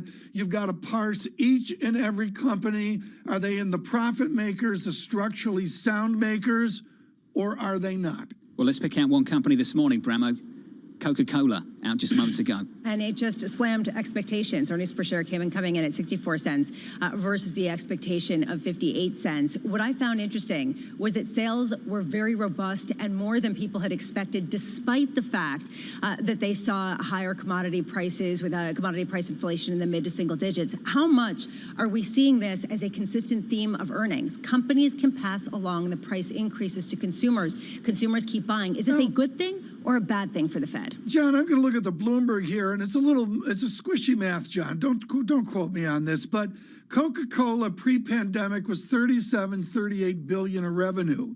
They're modeling something like $43 billion. I mean, In every company, John, I got to go back before February of 2020. The stock is up 0.4% of the pre-market. Lisa, the CEO, James Quincy, saying he's confident in their full-year guidance. At least someone is confident in the outlook for 22. Yeah, very rare occurrence, especially with all the uncertainty. How much, though, is this because they're such a big company, and the biggest companies are doing the best with consolidation and ability to really have that pricing power in a way that smaller companies just do not. Have we seen the peak in the inflation story? Mike Wilson of Morgan Stanley saying this: inflation is peaking, but that's not bullish, because it means margins and EPS have peaked as well. He believes that if inflation has peaked, then the revenue story's peaked, Tom. The earnings season has peaked as well. That's the Mike Wilson view. Brilliant note over the weekend. I read every word of it from Michael Wilson, and, reaffirming he's been right about some real caution on the market. John, he goes overweight big pharma biotech, which I think is important, but you're absolutely right, John, about the conflation of nominal and real analysis led by the dynamic of inflation, and it's a lot of moving parts. I like how he says not a grizzly bear market, but a grizzly market. A grizzly market. Grizzly, Let's whip through this price action, TK. Futures down 0.8% on the S&P. On the Nasdaq 100, we're down 0.8%. Also, on the session, on the month, we're down about 10%. What a move lower. Things getting shaken up by what's happening in Beijing. Lockdowns in Shanghai, will they spread? That's the story this morning. That shakes things up in the equity market and foreign exchange too. Big move on dollar yuan and euro dollar struggling, Bremo. That's not what you'd expect after the election result in France. Euro dollar 107.28. I thought it was almost a guarantee that we would come into a stronger euro because Emmanuel Macron won. And here we are, the weakest, going back to March of 2020, as China really rears its head as the main story of the day. Today, we are going to be focused very much on earnings. We just got those Coca-Cola earnings, and the shares are up, or were up momentarily, even after posting such a big return year to date, more than 10%. We also get Activision Blizzard in about a half an hour. The first of the slew of big tech and Whirlpool after the market. Talking about big tech, let's just whip you through what we're expecting. Microsoft and Alphabet tomorrow. We've got, of course, Apple on Meta on Wednesday, and Apple and Amazon on Thursday. We're going to be looking at any hints of the supply chain disruptions, particularly of chips and from the iPhone in China. 8:30 a.m. UN Secretary General Antonio Guterres meets with Turkey's President Erdogan in Ankara today. Are we still talking about peace talks, or is that pretty much left ahead of the Secretary General's trip to see Vladimir Putin later in the week? And 10:30 a.m., the beginning of a lot of economic data this week. U.S. Dallas Fed manufacturing activity for the month of April, setting up for what I'm really watching, which is sales, personal income, personal spending, and of course, core PCE, which will all come on Friday. Core PCE expected to come in at the fastest pace, going back again to the early 1980s. John, again, going back to that Mike Wilson note, how does the Federal Reserve look at peaking inflation? Does it matter? Or if it does not come down all that quickly, are they really going to have a very difficult decision to make? They're meeting next Wednesday, May 4th. Lisa, thank you. The Nasdaq 100 is poised for its worst month going all the way back to November 2008. It has been that long since we've seen the Nasdaq 100 down 10% in a single month. That's where we're at right now. Sarah Hunt of Alpine Woods says this: we think parts of tech will eventually be looked at like staples, as none of us can live without our phones or our internet. Sarah Hunt, the portfolio manager, joins us right now. Sarah, are we there yet? I don't think we're quite there yet. I think we're still in that knee-jerk reaction of rates are going higher, growth is slowing down, so sell technology. And I mean, you've seen some of the tech stocks hold up pretty well. I mean, Apple's held up pretty well. So in that sense, you could say that maybe it's there. I think the earnings this week are going to be important, but I think it's what they say about the future and the problems that we're seeing out of China right now that is going to be important for any of the hardware makers. But if you just think about technology in general, I think we do have to start thinking of parts of it like it's important for us in the same way that food and energy has become. I would say, Sarah, 29.77 VIX is not catharsis. But did you see elements of catharsis Thursday afternoon and Friday afternoon? Well, what you saw Friday was just pretty much across the board selling. I mean, I was looking to see if there were any areas that you could see any kind of people putting some money to work or doing anything else. It's felt very bad the last month or so. Every time you thought you were getting a bargain, it seems like you've gotten a better chance at a better bargain a few days later. So I think it's become very tough right now as we go into both the Fed and earnings season in some of the tech stocks. But also the story out of China is really different and really bad, relatively speaking, to where I think people were expecting it to be 2 or 3 weeks ago. So I think that that is definitely weighing on the other headwinds that the market is facing, which is both the Fed and a potential consumer slowdown because of the higher food and energy prices that we're seeing. Sarah, I don't envy your job, especially when it comes to the commodity complex, given the fact that you're talking both about supply chain disruptions that will persist, a conflict in Ukraine that will persist, and then issues in China that are dampening demand on the other side. How do you reshape a commodity view in light of the renewed weakness over in China? Well, I think, interestingly and ironically, the fact that China is slowing down may give energy prices a pause, and that may help the inflation story a little bit. It may give the Fed some room to not go as far as they want to go or think that they keep saying that they're going to go.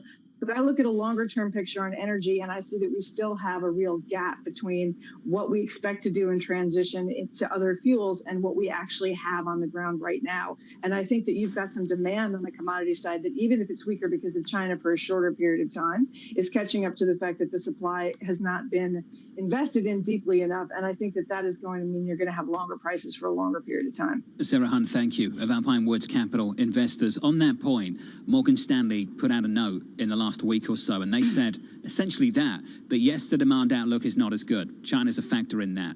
Oil demand is likely to recover more slowly than we previously expected, but Lisa, this is more than offset by a weaker supply outlook driven by Russia and Iran, which is why they actually upped their price target on Brent crude to 130 from 120 for the third quarter of 22 on the supply story, not on demand.